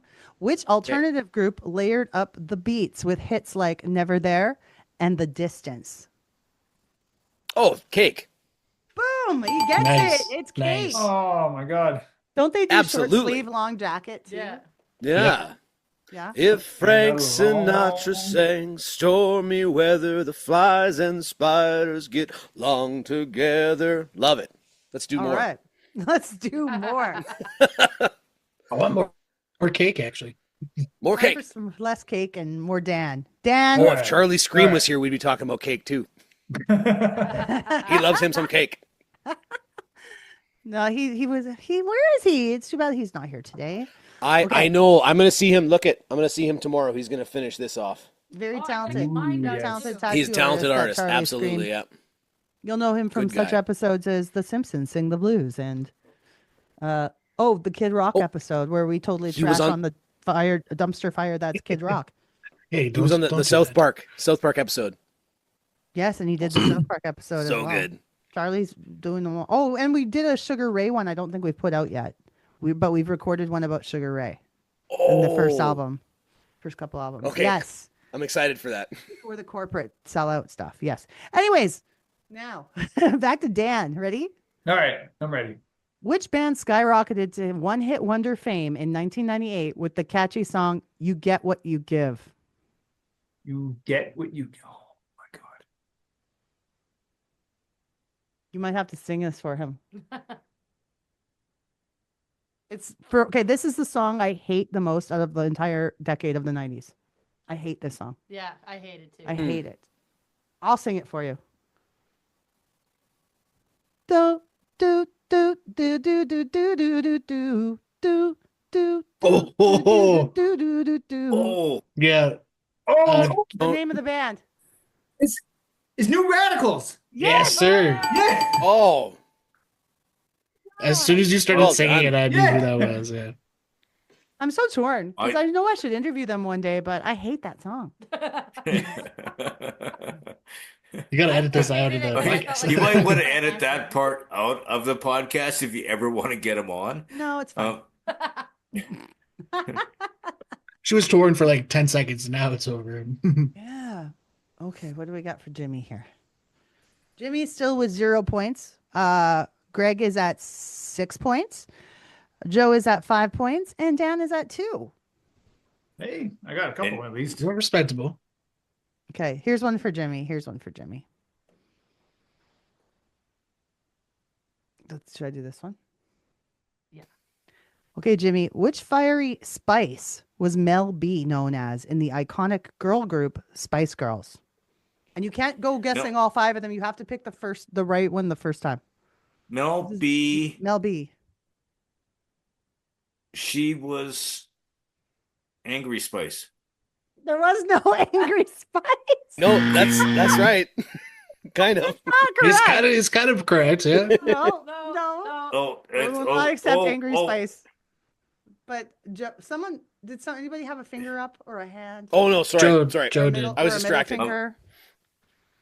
Maybe a middle finger to Jimmy. Jimmy, one more. Oh, give it one more shot. No Googling. No Googling. I'm not Googling. I'm thinking. No, my phone's here. Okay. You can do it. Mel B. You were close Spice with Girls. Mel B. You were close but I'm close. You were close with angry. Yeah, you're almost. It's what we call you, like Cinnamon Jimmy. Mad? No. Okay, just do it. Someone want to steal? Yeah, steal it, Joe. Dan, you want this one? You got No, I don't even know it. To be honest, I know Sporty Spice. it's not that one. Go ahead, Joe. Is it? It's Scary Spice, right? It's Scary Spice. Oh, come on! I was You were so close Jimmy. You were enough. so close. You were Angry so and close. scary are not the same thing. Okay. Angry. Sorry, bud. Angry Spice. This. We'll have to make a post about. He was Angry always Spice. angry. If you watch everything, He wasn't she angry. But She was supposed to be scary. intense and scary. She was scary because she was angry all the time. I was almost choked. Don't want to be around her Anyway. during a time I of never fun. saw her angry. I don't think. She wasn't really angry. Did you not watch? I thought the Ginger Spice was more angry I thought No. so too. than Scary Spice. She was the one that was all. I don't know. They all seemed happy in the Oh. movie. Oh, and Posh Spice, very angry, never smiled. Oh, always that movie angry. was Yeah, so that's good. right. Yeah, but Posh is different. I knew her. I knew Oh. Baby. I knew Ginger. I knew I don't believe you at all. just said their names. Oh, okay. Like Well, the Google search finally came up. Jimmy, Yeah. No, my phone is still over Where here, are all the and I Spice can't Girls? reach my keyboard from here. Jimmy's gonna still keep trying. It's okay, Jimmy. You'll get this next one, okay, Jimmy? You got this. I'm encouraging you. Next one though is for Greg. Yo. Which electronic duo had UK dance floors spinning with their 1997 hit "Around the World"? Oh, I know who it is, but now my mind's like can't remember their name. Of course. In the Fuck. moment of truth, your mind goes blank. Well, then they do like harder, better, faster, stronger. Yep. Which is, Oh, that's a good one too. Son of a bitch. I feel like Dan was ready to steal. Oh no, not I don't. I'm not that guy. Oh. I know the songs. This. Oh, I so he's love like, them. around fucking- the world. Around the world, around the. I can't remember their name for the life of me. And he steals. Come on, Jimmy. You know it. Steal it. No, I don't. I have a guess. Go ahead, Joe. Is it Daft Punk? That's Yes. Oh, yes. Daft Punk. Yep. man. Yep. Okay. Kanye West in that song for me. Oh, didn't he do Stronger? Yeah. Oh, yeah. Mm-hmm. Okay. He's always weird to me. He's always like chameleon. I can never understand. Like, I know I've heard his songs before, but if you ask me to like pick out one of his songs, like pick his voice out, I can't. Like, I don't know what he sounds like. I like a lot of his music, but he needs to go see some therapists. Yeah. I agree. Prozac. Yeah. He needs some help. That's also a great band. Prozac. Yeah. Oh, they were on this episode too. Yeah. Back in the early days. Wonderful. Yeah. Shit. Okay. We've got another one here for Joe's next, right? Yeah. Okay. Which country pop star? There's actually two of them that did this song. Taylor Swift. Serenaded. Which country pop stars? They both did their own versions of this song. Serenaded us in 1998 with the heartfelt song "How Do I?" In parentheses, live without you. Parentheses. Ooh. If you can name both singers, I think you should get 2 points. But if you can name at least one, I don't even know if I can name one. I got no. one. I think I'm gonna. I don't even have one. Jimmy, I know are the you gonna song steal for sure. this? I'm gonna pass it on. I think I might if it's Trisha Yearwood. Holy shit! He got one! Yeah, buddy. That was because she did the one from Con Air the movie that He came knew out it the same because year. it was Con Air. Oh, That's why he- put back the bunny. Do you know who the Okay. other version was sung by, Jimmy? Another No. country girl? Was it? Was it female artist too? Yep. I want. I think one was. I don't know why they did two. We talked about this in an episode before. I want to say Leanne Rhymes, but Oh my goodness, Jimmy! I'm going to give you another point. Holy shit! Did he get it? Yes, you got both. really, Jimmy dropping a shit, deuce. on a rope. You get a car. That's amazing. Wow, Jimmy. Because it's country. Because I listened to some country in the '90s too, I guess. You did. You did it. You did it. Yes. Not 'Cause bad, brother. Comes back. I was stalking Shania Twain in the '90s, Mm-hmm. and she was country. We got one for Dan now. All right, let's do this. Dan, when did Hanson pop onto the scene with the infectious tune "Mbop"? What year was it? Bop, doo, ba, doo, bop. 94. Oh no! Oh no. Anyone for the steal? 97. Jimmy, you got it. Nice. Son of a bitch. Wow. Nicely done. Jimmy just exploded onto the scene here. Just taking over the scene here. I actually used to listen. I'm proud of you, Jimmy. Yeah, It's a Thank you. jam. Okay, hey, Jimmy, if you go 'cause- pee, 'cause Jimmy, I- you might lose all your fucking knowledge.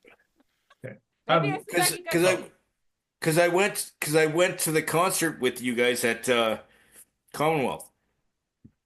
Oh yeah, we went to see Hanson at the halftime show for the Edmonton Elks. Yeah. Yes. It wasn't 1997, but we were No, there. no, it wasn't. It wasn't That's why in you 90s. know. No, it wasn't in '97. That's why he knows, yeah. But yeah, '97 was I think kind it of was 2021 when we did that. Yeah. yes. Yeah. Yeah. It was like the first time I'd been in a big like stadium again since It COVID was started. no. It would have been.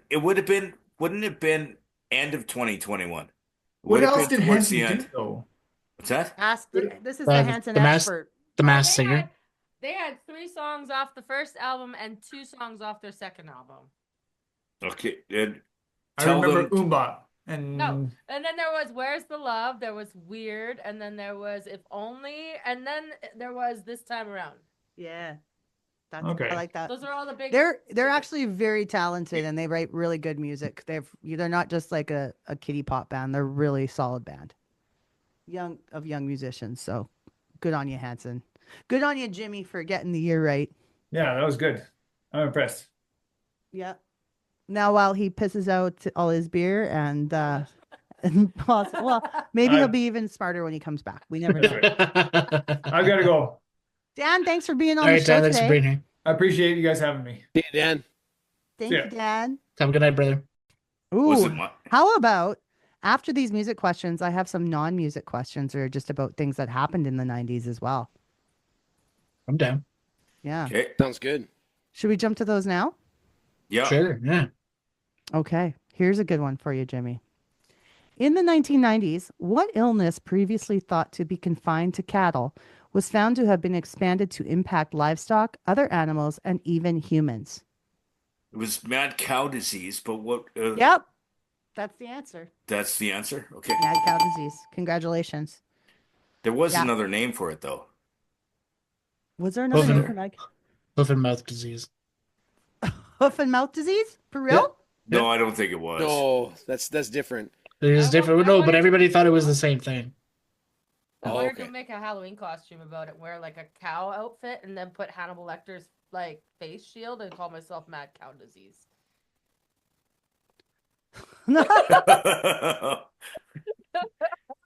I'm kind of into it. Hold on I a don't second. know. Hold on a second.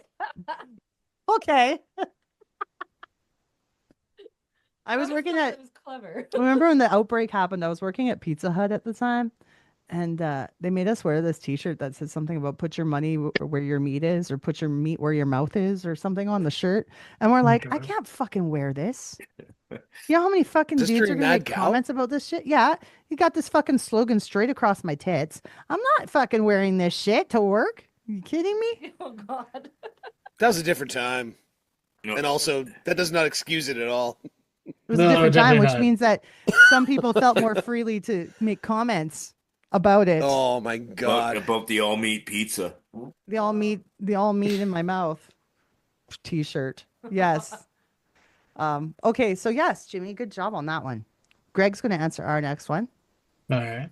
What fitness program is said to have originated in the 1990s when Colombian aerobics teacher Alberto Perez subbed salsa and merengue for his normal workout class music? Jazzercise? No, that can't be it. Which is wrong. Yeah, I know. That's why I said that can't be it.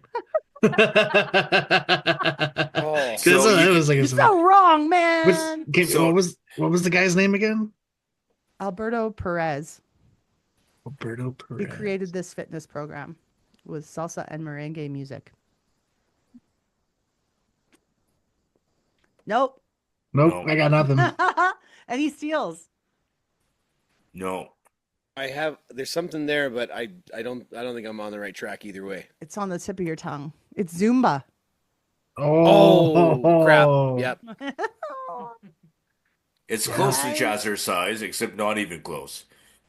Oh, this is a music question, this next one. Let's give it to him. All right, let's go. Joe, the hard-drinking protagonist of Chumbawamba's 1997 hit Tub Thumping has 4 different kinds of drinks, according to the song's lyrics. One is a whiskey drink, and one is a vodka drink. Name either of the 2 other drinks he imbibes. Lager drink and cider drink. Bingo! Woo! Chumbawamba. Yeah. Oh, yeah. Nice. Underrated. Never going to get him down. I love Chumbawamba. Yeah, it's like that whole album is just banger after banger. So good. All right. I don't know. Which one's for Jimmy next here? I'm trying to think about the things Jimmy knows about. Just throw a question at me. Okay. I mean, there's got to Okay, be if 90s you- stuff. There's got to be like new, like, no, never mind. I was going to say, there's got to be like some Star Wars questions. Yeah, No shit, right? There should be questions about Right? like the Phantom Menace or something. Yeah. What was the worst character ever in Star Wars in the Phantom Menace? That's not your question. That was 90. That was in 99. So that was the Right? It end was just of- on the edge. Yeah. That was on the edge. Okay, Jimmy, It how was about, May of 99. how about this? What athletic and fitness apparel company began in the late 1990s by launching their Heat Gear and Cold Gear products. Their 2003 commercial with the tagline, "Protect This House," raised their profile another level, and in 2004, they became the official outfitter of Maryland Athletics. By 2010, they were a billion-dollar brand. What brand is it?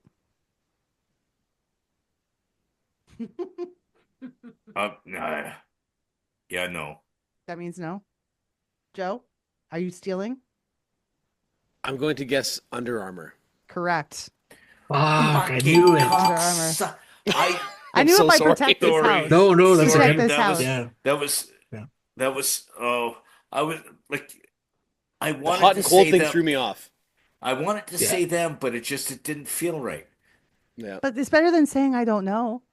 Just go for I'd it. much go rather for it. not know than If we don't lose anything, it's not like you lose a point. Yeah, just say whatever you think it could be. And if you're wrong, it's even funnier if you say the wrong thing, actually. We're trying to make quality content here. Okay, sorry. Love you, Jimmy. Yeah, we're making quality content by taking grab beer breaks. Yeah. That's what editing's for. The Now we answer got, is, who is Jimmy Ray? Right? That's a good 90s. No? Yeah? He's been on the show. No way. Jimmy Ray's been on the show, yeah. Did I miss that? Oh my God. Okay, I'm writing that one down too. I've got a Good list thing going it's all here, you on know that, right? fucking Spotify I got- and shit. Yeah. I got Lee Aaron. I got Biff Naked. Jimmy Ray. Are is you going Jimmy down. Ray? He's a nice Yeah. dude too. He even gave stuff to give away. Yeah, he mailed me a bunch of autographed discs That to is give away as dope. prizes. Love it. He's a cool guy. All right. So I think we're back to Jimmy now. Or no, that was Jimmy's question. That was Jimmy. Have another beer, Naomi. A whiskey drink. And on. It is Greg's turn. Sorry, Greg. I'll try. Okay, this is a great question. Which mammalian genre of sex toy boosted in popularity in the 1990s after its appearance in the 1998 Sex and the City episode entitled "The Turtle and the Hare"? Sex toy? A sex toy A mammalian sex named toy. after a mammalian, a mammal. It's named after a mammal.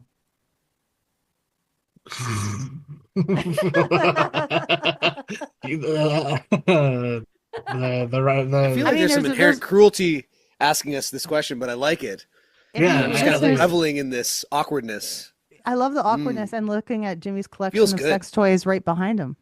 Yeah, I was gonna say. If you listeners could see, he has a wall of sex toys hanging behind him. They're lightsabers. Call them what you want, Jimmy. I know what I'd do to one of them. I don't want to get this. I'd fight the fucking Sith, you assholes. I tried to teach you lightsaber fighting once. Do they call it what, like the elephant or something? The elephant. I'm imagining it now. Something to do with the trunk, right? It's the Yeah, I was gonna say, you know, it's Well, unfortunately, it's not the elephant. okay. I could only dream. Somebody else got an idea of what Yes, Joe? mammal they're talking about? I just want to say blow up doll because that's Latex we are lacy? mammals. We are mammals. True. Thanks, Bloodhound Gang. Oh, love it. Okay, Classic. keep these coming. Bloodhound. Yeah. That was the first song. A Bloodhound Gang song was actually one of the first ones I stripped to. You guys, if you don't know, Jimmy's stripper as well. You can hire him if you call our hotline at 1-888-741-9192. You can hire Jimmy's services for your stagette, birthday party, or bar mitzvah. And I am a midget. And he's a little person. He's 3'11". 3'12". Call Jimmy. 3'12". All he Bloodhound is. Gang all the time. Okay, what is the He takes answer to requests. this? What The is answer. Called the duck. answer, the rabbit. Oh, No, my yep. yeah. Would have never Yeah, guessed. no. The That rabbit. was fantastic. I like my answer better. The elephant? I want to get an elephant. Fuck. Okay. Well, that I means said the it duck is- because of the barbs. it's barbed for her pleasure or pain. Joe, I know a nice barb. I know this part. she's a sweet girl. She's a sweet girl. She's a sweet lass. Oh, I just spit beer out of my nose. Success. I don't know if I want to do this one. This one's more of an 80s question, I think. So we are asking Joe, what superstar sheep? Def Leppard. Nope, I blew it. Sorry, you said 80s question. No, I'm changing it to a different question. I'm not. Okay. Read that one. Whatever that one. I might know the answer. I'll read it for your turn then. Okay. What superstar sheep, who became the first mammal cloned from an adult somatic cell when she was born in 1996, was named after a legendary country musician? Greg knows. Oh, crud. I know this one somewhere in my brain too. Loading in there. If he doesn't, I do. I got it, man. I already got it. I'm passing it on. Pass it on. I want to hear this. Dolly. Greg got it. There you go. Was that what you thought? That it was Joe? wonderful. That was wonderful. What were you gonna say? I was gonna say Dolly too. Yeah. Oh, that's awesome. I was gonna say George. If I had time, yeah. If I had time, it was in the recesses of my brain, but nope. Fantastic. Love to hear it. Greg got it first, obviously, but yeah. As yeah. As soon as he said country star, I was like, Jimmy, you wanted to know what I think is more of an 80s question. So I'm going to ask it to you since it's your turn. Ready? Okay. The fictional Atlanta interior decoration firm of Sugar Baker and Associates was the center of the action of what sitcom of the 80s and 90s? Do you remember this show, Kendra? She wasn't even born yet. Never mind. Can you say that again? We know Greg definitely was not born yet. I didn't even you said so many words. The fictional Atlanta interior decoration firm of Sugar Baker and Associates was the center of the action of what sitcom? They were designing stuff. I want to say Murphy Brown, but I'm wrong. Nope. Anybody? Welcome back, Cotter. No. Yeah, that's 70s. It's Designing Women. Is that what it's called? Oh. It was called Designing Women. Yeah. No, that's the one. Do you remember now, Jimmy? No, I remember the show. Well, that's what I was going for. But it's just I didn't remember the name of the thing because one of the. Never mind. Well, it's all in the past now. We can move on. Greg? Yep. If you were a kid in the 90s, which you were. Yeah. When you weren't looking for Waldo in the pages of a book, you might have wondered where in the world a certain trench coat-clad criminal mastermind was, and what was the name of the Acme Detective Agency's nemesis. Where in the world is Carmen Sandiego? Yeah, it's Carmen Sandiego. Nice. Oh, that was Greg because he was getting. I so knew that one.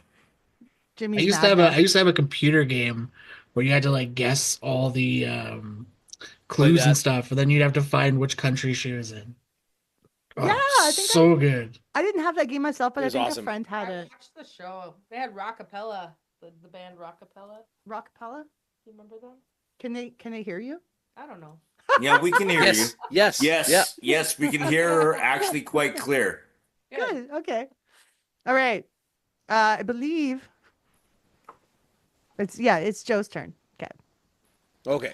What talking paper fastener who served as a virtual assistant in Microsoft Office programs from 97 until the mid 2000s will be making a comeback as an emoji according to the company? He was a paperclip. He was a talking paperclip. What was his name? I don't know what his name was. Bill. Anyone? Greg? Okay. Clippy. It's Clippy. Come on. Oh, Clippy. What a bullshit name. Greg's got Google open now. Where's the button? No. Come on, I had that answer right as she was asking it. I was just I learned on Microsoft Word. Mm-hmm. I had the big purple gorilla. What You was guys the remember purple the purple gorilla? Was that I don't know. from Microsoft? She's saying Daisy. Oh, no. No, you guys didn't have that one? It was weird. Is this a word processor? I don't know. We got it on our computer. It was like a tutorial thing. You just click on it, ask it questions or shit. Okay, now I have to Google this. Purple. Yeah, big purple gorilla. I don't know. Gorilla Daisy. Bonsai Buddy. That sounds right. Bonsai Buddy. Yeah, Bonsai Buddy. There you go. That's what we had. Yeah. That I mean, was we were Bonsai poor, Buddy. so I don't know. Later versions of That's so cool. Yeah. Okay, she I sang remember Daisy. this now. Daisy, Daisy, tell us your answer true. Anyway. Daisy 09. Daisy. In the 90s, I had an electric typewriter that you could save, like it was a word processor. It could do spell check, and that's it. And it saved it on floppy disk. Yeah? One of these? No, yes, it was exactly one of those. It's on his That's shirt, awesome. folks. There is a floppy Yeah, disk yeah. on his shirt. Oh, I remember I seeing wore this for the Bonsai dope Buddy. nostalgia. But Yeah.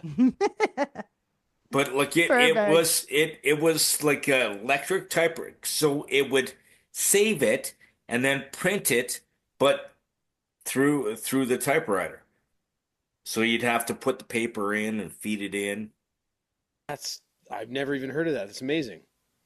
A typewriter? With a floppy disk. Oh, yeah, that is cool. That's that fancy shit they do in Tabor. All that corn money. Yeah. I actually, the first time I printed Martial Arts the Christian Way was on that. Yeah? Oh, is that a book you wrote? It was a mission statement I wrote. You should publish it. As well, you have to tell us that poem you wrote about Sinead O'Connor. I have to find that one. Okay. Okay, next question, I believe, is Jimmy, right? Or we just asked Joe, right? Yeah. Yeah, it's Jimmy. Yeah, you just did, Joe. Okay. Here we go. If you were a kid in the 90s, again, Jimmy, Okay, I'm there. you probably begged your parents to buy you a box of which fruity gummy candies that unleashed an explosion of gooey flavor when you bit into them. Gushers. Yay! Nailed it. Got Amazing. it. Oh, those were so bloody good. Heck, yeah. Yeah, no, dude, you missed out on a lot of life if you didn't have a gusher. I don't know. I preferred I've had fruit by Gushers the before, fruit but by the not foot, candy. man. Fruit roll-ups were the best. No, but they were kind of like they were hexagonal, like they were a weird They weird were a shape. weird shape. Yep. They were weird shape, and they had jelly in them. Yeah, And, I remember they them. were, We're saving that and one it was for sour jelly inside. It was they were my favorite. Well, yeah, if we got those in our lunch, I was happy for a month. We don't have too many questions left. We have a couple of rounds, I suppose, here. We're going to go to Greg for this one. What 1997 N64 video game, widely cited as one of the greatest of all time, features James Bond up against a criminal syndicate and is named after the 1995 film in the Bond franchise? It's like the greatest like pause music in the world, so it's GoldenEye. Yes! Yeah.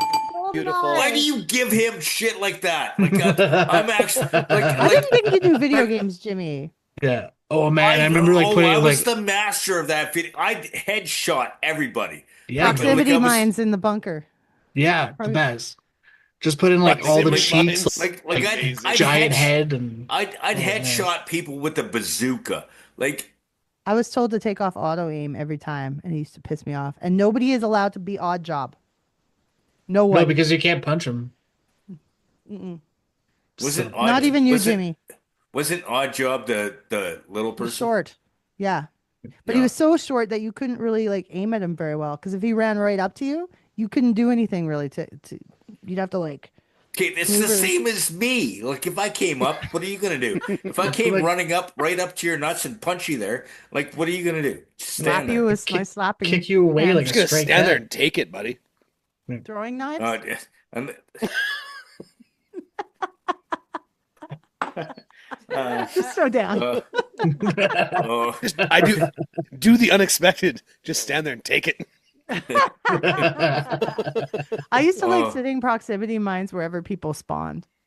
You know, Oh, those that's shots. dirty. oh, that's all the time. so Well, as if dirty. you didn't do that too. No, it was Oh, good, yeah, we did. especially if you were playing no, with like you- four you- people. Yeah. Kill count 27. Loved it. Oh man. Oh, what did remember at the end of it they would give you like the most kills or like they'd give you some kind of award. There was one that was like most frantic. Most frantic. But I won that one a lot. But there was also the most dirty. I don't think so. No, at least in one of those games there was. I think you were watching some kind of porno version of the game. Most dirty. Probably. Not so much an odd job anymore. No. Blowjob. All right. Red Shoe Diaries. Okay. Or the Scrambled channel where you'd see some stuff once in a while. I remember watching those. Paid programming. This is Joe's question. Cher Horowitz becomes captain of a Pismo Beach disaster relief team, donating her skis to the effort near the end of what classic 1995 teen comedy? Huh? Ease. Skis? You say she donated her skis? Yep. Cher Horowitz donated her skis at the end of this 95 teen comedy? Yes. Oh my goodness. It's going to be like Eurotrip. No. Oh, okay. I'm not even going to... I have no idea. No steals? No. Should I give them a clue? Yeah. This clue is for the steal. She was played by Alicia Silverstone. Nothing? You didn't get the clue? Joe? It was a TV series. Clueless? It was Clueless. That happens in the movie. With Ant-Man. With Ant-Man! So hot. I've actually also Alicia Silverstone. I've actually never seen that movie. Clueless? I used to watch it a lot. Yeah. I've I don't remember never the seen skis. it. I've never seen it. I don't remember the skis either. Yeah. That's why I'm like, yeah. I do recall that scene. Okay, we're gonna go into. I think this should be our last round. Right now, we need a tiebreaker between Greg and Joe because you're both tied at 10 points each, and Jimmy has 5 points. Not bad, Jimmy. 5. So let's do a 5-point question. Sounds good. Yeah. Okay. Sounds good. I'm in. Let's do it. I'm in. Yeah. Okay, let's do it. Jimmy, this starts with you.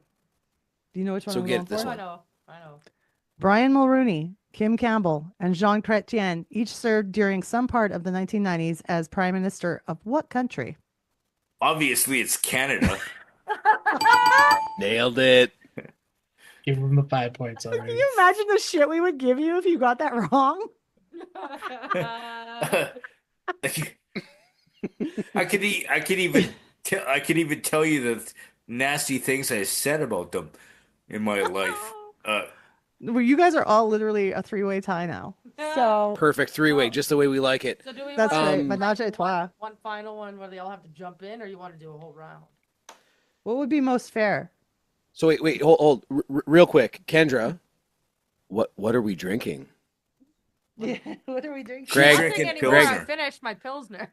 Pilsner. Where's that place? Where do we get Pilsners from? That's Lethbridge. Oh, Lethbridge, not Saskatchewan.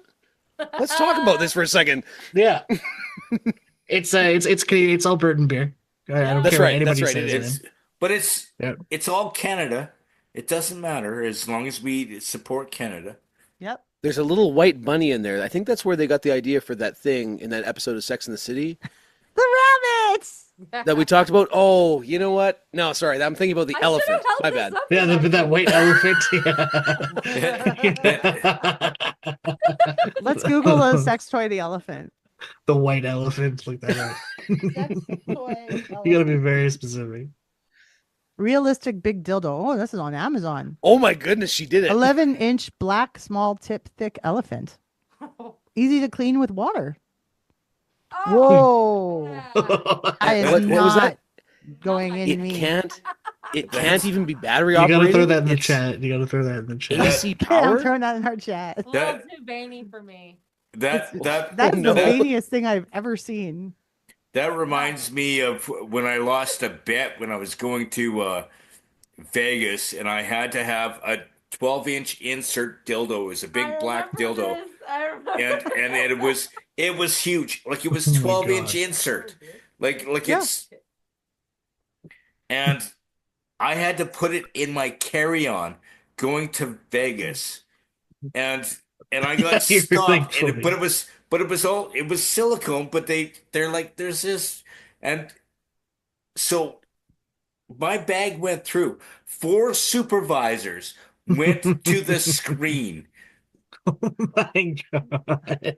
They went to the screen and went, okay. But granted, all 3 of us were dressed as Elvis. We were going to Vegas. And so we get on the plane and Locke goes into my carry-on and grabs the tool, and it has a suction cup on the bottom, and he sticks it right above my head. And the stewardess said, "Security warned us about you guys. Please take that down." Nice. Oh. But yeah, it was like a 12-inch insert. Like it was Oh, yeah, we can see but it. it was like this thick. Like it was as thick as a beer can. Yeah, we can see it. Jimmy, Yep. did you check your chat? Did it Courtesy look of like Naomi that? on our chat. Thank you very much. Yeah, if you check your chat, does it look Hashtag like not that? safe for work. Oh yeah. Is this the elephant? This is mostly to fuck with everybody else in the chat. Actually, that's exactly what it looked like. Is this the elephant?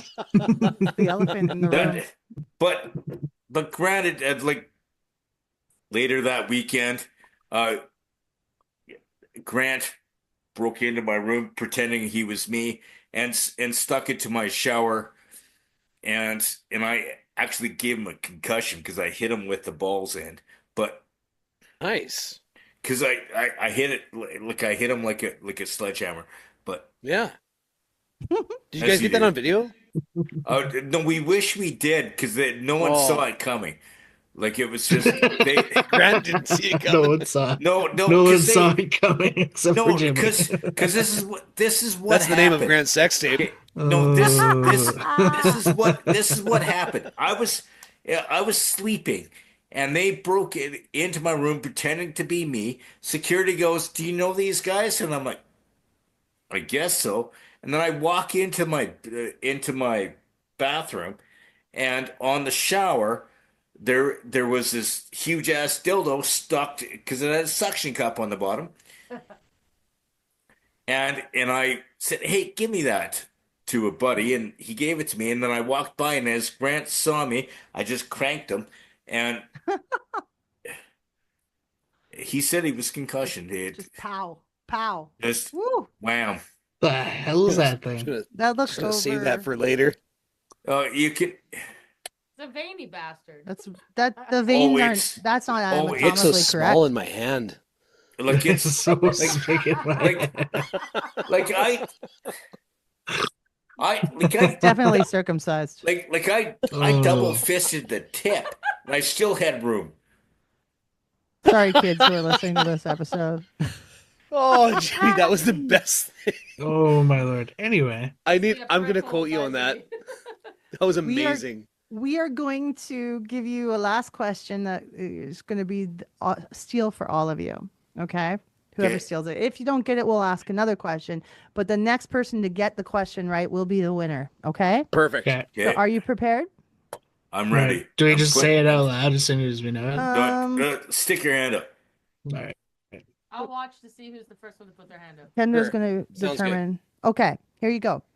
If you had a lot of hair things, jewelry, and other random odds and ends in your bedroom in the 90s, what colorful plastic storage container might you have wanted to help you get organized? None of us are women. Okay, Joe. I'm just gonna say Trapper Keeper Not because I think it's funny. Okay, So I love sorry. the word trapper keeper. I mean, They're I called love it. It's note my totes in favorite. Canada. Note tote in Canada, trapper keeper in the US. But you're wrong. It is not a trapper keeper. Okay, But- and Barbie bullshit. All right. We're going to Well- move on to the next question. But the answer to that was the caboodle. I've never even heard of that. I like that word I have better. one. Well, I had one. I did have one. I had a couple of them. Okay.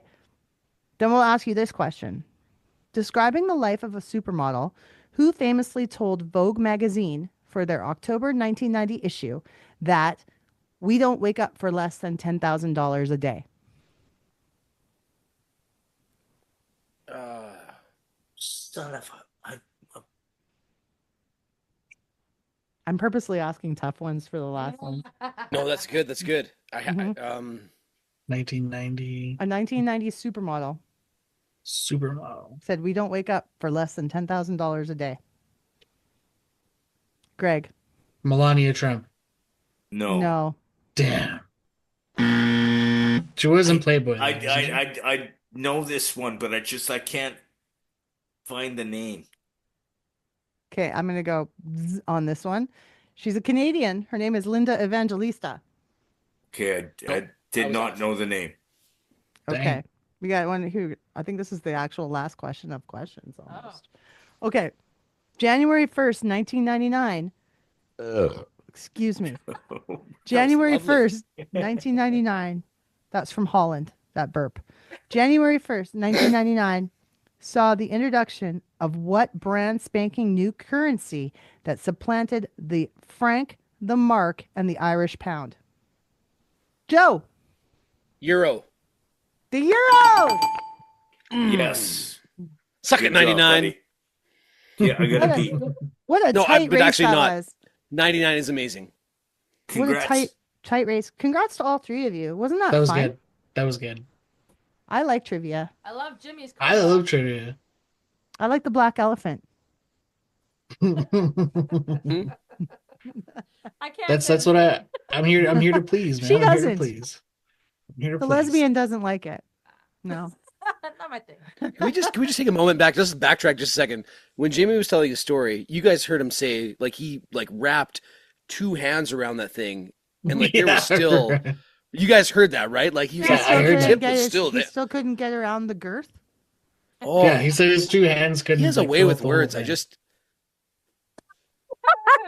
Joe It was is just- stuck on that. loved it. There was something else there. That's high quality programming. Lots of editing to do there. I don't know. We should just let it ride. Let it ride. Even better. Going to Aw. Vegas later this year. Just let it ride. Hey, when I go to Vegas, can I borrow your dildo? I don't have it anymore. I gave it back to the store. Just Okay. order the black elephant. It's fine. I'll order the black elephant, or I'll take Wait, my the rabbit. store took it back? Yeah, because I don't know why they took it back, but I they don't were want to shut. shop at that store. No, they were actually shut. They were actually shut down about 6 months later for selling illegal sex enhancement drugs, Ooh. stuff that you're not that wasn't Look at approved this for Canada. elephant. Oh my goodness, there's other elephants. No. Yeah. Thank God that place is closed. I have to screenshot it. Just take my word for it. This one actually has a nice long trunk. And this one, look at this. Ew, that's kind of bestiality. Now I'm you familiar with have that to. one. You have to post So, it in the chat. Have you ended the podcast yet? No. No, we're still rolling, man. We're just doing whatever we want right now. He's distracted, okay? Because I can actually want to. screenshot it. I actually want to say something about your podcast. Oh, of course. Continue. You say Let's whatever do you it. like. Think, So Tape is rolling. you know, I've been friends with Naomi for a number of years, and the thing is I'm so proud of where this podcast has gone. She's done some of the biggest names in Canadian music and even outside of Canada, and she has been acknowledged as a podcast that deals with 90s music at New Kids concerts by members of the band. And my greatest memory of all time is going to Lee Aaron and her remembering your podcast, and I'm so proud of you. And good job. Thanks. Thank you, Jimmy. Well said, Jimmy. Thank you. It's been an exciting ride, and hey, let's cheers to another 5 years if we can. Cheers. Yeah, Let's do absolutely. it. Let's do Cheers, it. buddies. Good luck. Cheers. Cheers. So I would say, aside from the pods that I mentioned already that you guys did, my favorite ones are like for me, right, that I always go to are the ones where you bring buddies in. If it's not like Sean McCann and Rick the Temp and Sass Jordan, like obviously I love those because I like it in the insight, but like the ones like the Like this. Space Jam with Jimmy was so awesome. Just like straight up nostalgia, like sweet jams. Loved all the songs on there. The South Park with Charlie and Quinn, Member Berries. Like that whole episode is Member Berries. And the music, like, and just as an aside for South Park, the music, and I know you guys mentioned it in there, but like the music is way better on South Park, even today. But like even back then, like South Park's been around for so long, is always better than it ever needed to be. The music is always actually so good dope. songs that you can listen to. Like, And I find myself, I sneak onto YouTube and I watch South Park Music Live, like that concert they do, and like Primus is there, and they've got backup singers and all this, and it's like it's perfect. Like they do it perfectly. It's so amazing. The music is awesome. oh man, but like jerking it in San Diego. Man. Like that song gets stuck in my head. I was walking through fucking the Pierre Trudeau Airport in Montreal with the song "There's Only One Road in Canada," or now I was singing "There's no Canada like French Canada. It's the best Canada in the land, and the other Canada is a bullshit Canada. I think if you knew, you would understand," or something like that. It was stuck in my head the whole time. Yeah. And of course, the 90s conspiracy episode that just like that was 207, so a more recent-ish episode. That was fun. So, like, I mean, number one for me, like, I like Super Friends, right? Everybody on there is just having a great time. The execution was amazing because you took dope nostalgia, and for an episode, you brought back It's a Conspiracy, and it brought back all the feels for me. I know, and for me, like I love, and I tell Andrew this all the time, and I know it brings him, like I know it brings him sadness when I say it, but also like pride, is like that was my favorite podcast. Like there's just there, it was the way it was presented. It was the stream of like the program of it was what I like every single time. It was really well formatted. It was so well formatted, and of course, just the natural. You know, just the rapport between all the characters within, right? Like with Greg and with Charlie, with Matt, like and with Andrew. Yeah, like and it's always good. And Greg, I want to say that I don't know if you remember, but in that episode, and it's so poignant and so right now with the times, and I quote, you said regarding you guys were talking about sea change during What Are You Drinking? Yeah. And you said, and I quote, from the great state of Alberta. Thank you. Just only because, and you said that, man. Like, that's crazy. Anyway, thank you for that. Yeah. I picked it up and I wrote it down because that was amazing. And then lastly, for the kids out there who haven't had because we've been not kid friendly the last little bit, episode 38, Mr. Dress Up. I just wanted to say the Mr. Dress Up episode pulled and tugged at the old heartstrings, and there's a really beautiful moment partway through where you guys start talking about the safe place that it provided for generations of children. And it was beautiful, and as you said, nonstop interactive relationship with a loving parent, even if it was for that half hour every week or half hour every day as they came through. And it's that, and as a teacher and as a parent myself, and I see this all the time, it's where the adult in your life drops what they are doing in that moment and not only acknowledges the child and listens to the child, but joins them in the activities. And that kills me every single time because for my kids, like that's my life. Like I turn all the crap off and I put everything aside and we read or we do crafts or whatever. And like, I do them too, because number one, I'm 40. Like I just turned 40 this year. Mm. And I'm going to tell you guys, I'm not 40. I'm not. Yep. I have never grown up in my life, and I don't ever intend to.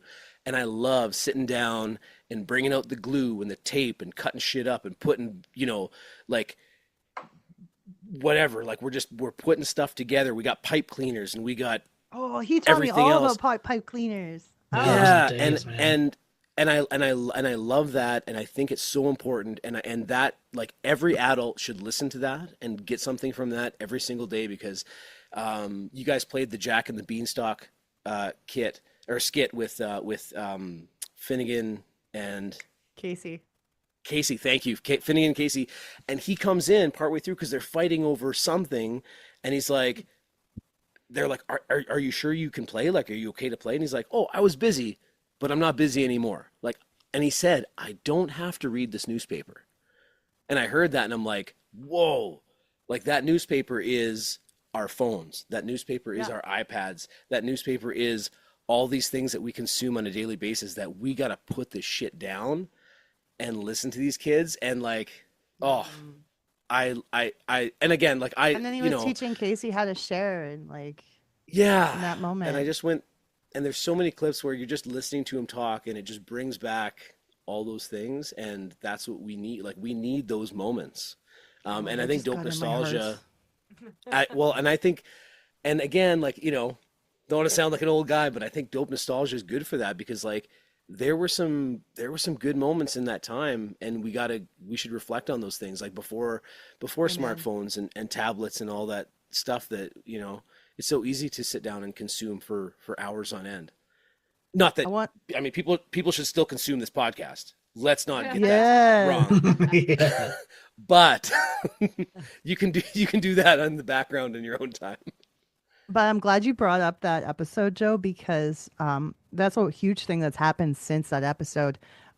Because it was a documentary by Robert McCallum, the director. And I asked him, I knew he was making a documentary about Mr. Dressup, and he had been doing some of the principal filming and whatnot already by the time I invited him on the show. But he didn't have a deal ironed out yet. The show had stopped production because of the pandemic. So he was in limbo trying to get this documentary made. So he talked to me all about it and all the experiences he had and how he went out and saw like Judith, the one who plays Casey and Finnegan, out on the island where she lives. And hearing his stories about everything was so amazing. And what do you know? In 2023, the documentary is finally released. It comes out on Amazon Prime and it wins a ton of Canadian Screen Awards. It was one of the biggest documentaries of the year and the biggest one in Canada. And he deserves that. The way he told that story, if you have not seen it, you will cry. Your inner child will cry. And it was incredible what he did with that. So I just wanted to shout out to Rob because he did such an amazing job with the documentary. I actually haven't watched the documentary because I don't want to cry. You want to see it. No, I do, but it's just. You watched Mr. Dressup growing up, didn't you, Jimmy? Very much so.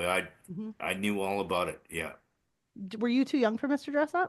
I still watched it, yeah, but there's some vague parts for me, but I loved that show. I remember loving it, like, for sure. I forgot like Casey and Finnegan's name until I started like looking into the documentary and that, but I loved that show. Oh yeah. Full disclosure, when I started watching it, Casey and Finnegan, they had, and I know you talk about it in that episode, when I was watching it, they had already been at least almost all the way kind of ushered out. Yeah. Probably the same for Greg then too, probably. Maybe that's why. Yeah. When I was a kid, when you said the names Casey and Finnegan, I don't really remember that, but yeah, I do remember Mr. Dressup for sure. But on the reruns, like you'd see them on there and they would pop up. So it makes me sad to think now there's a whole adult generation already who won't know who Mr. Dressup was. Oh, yeah. You know, because he passed away September 9th, 2001, I think.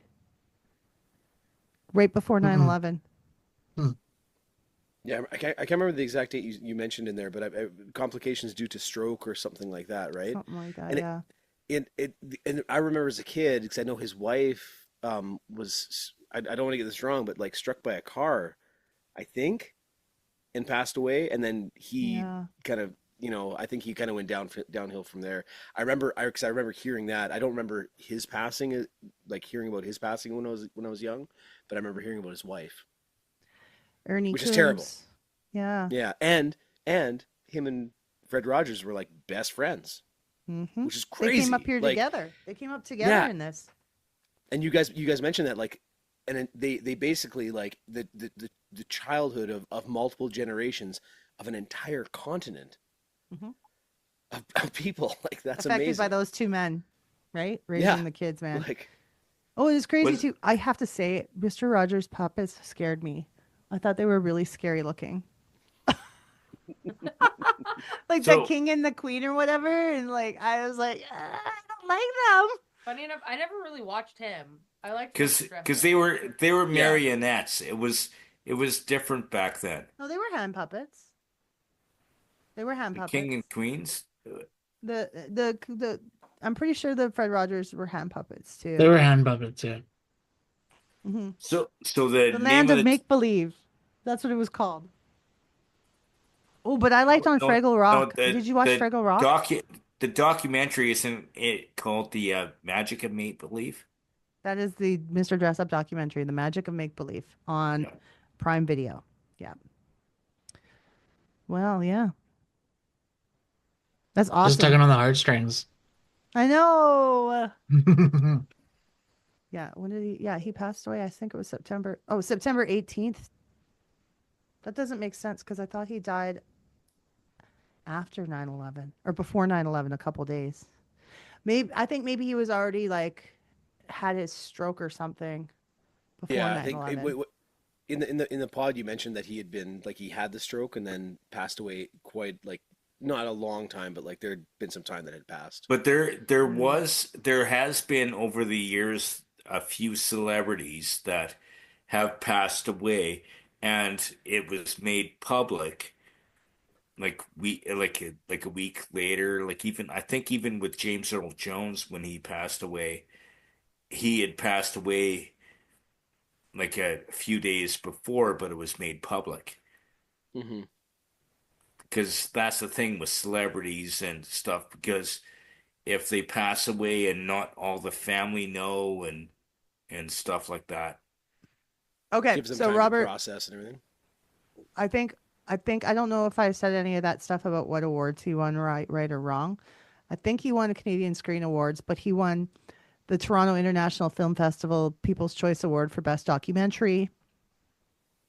But I was pretty sure that he won Canadian Screen Award too.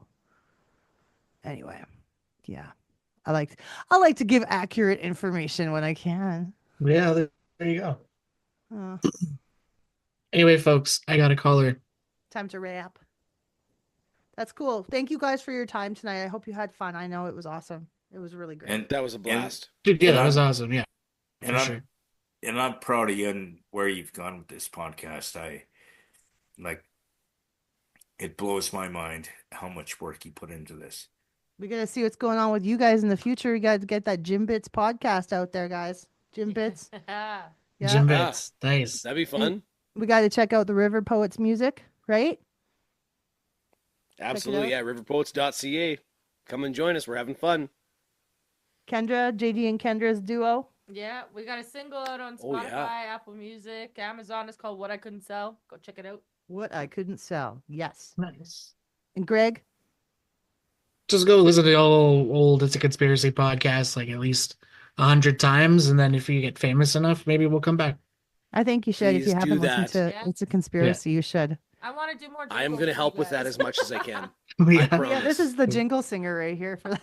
Yeah. That's true. Moments Yeah, of yeah. cry.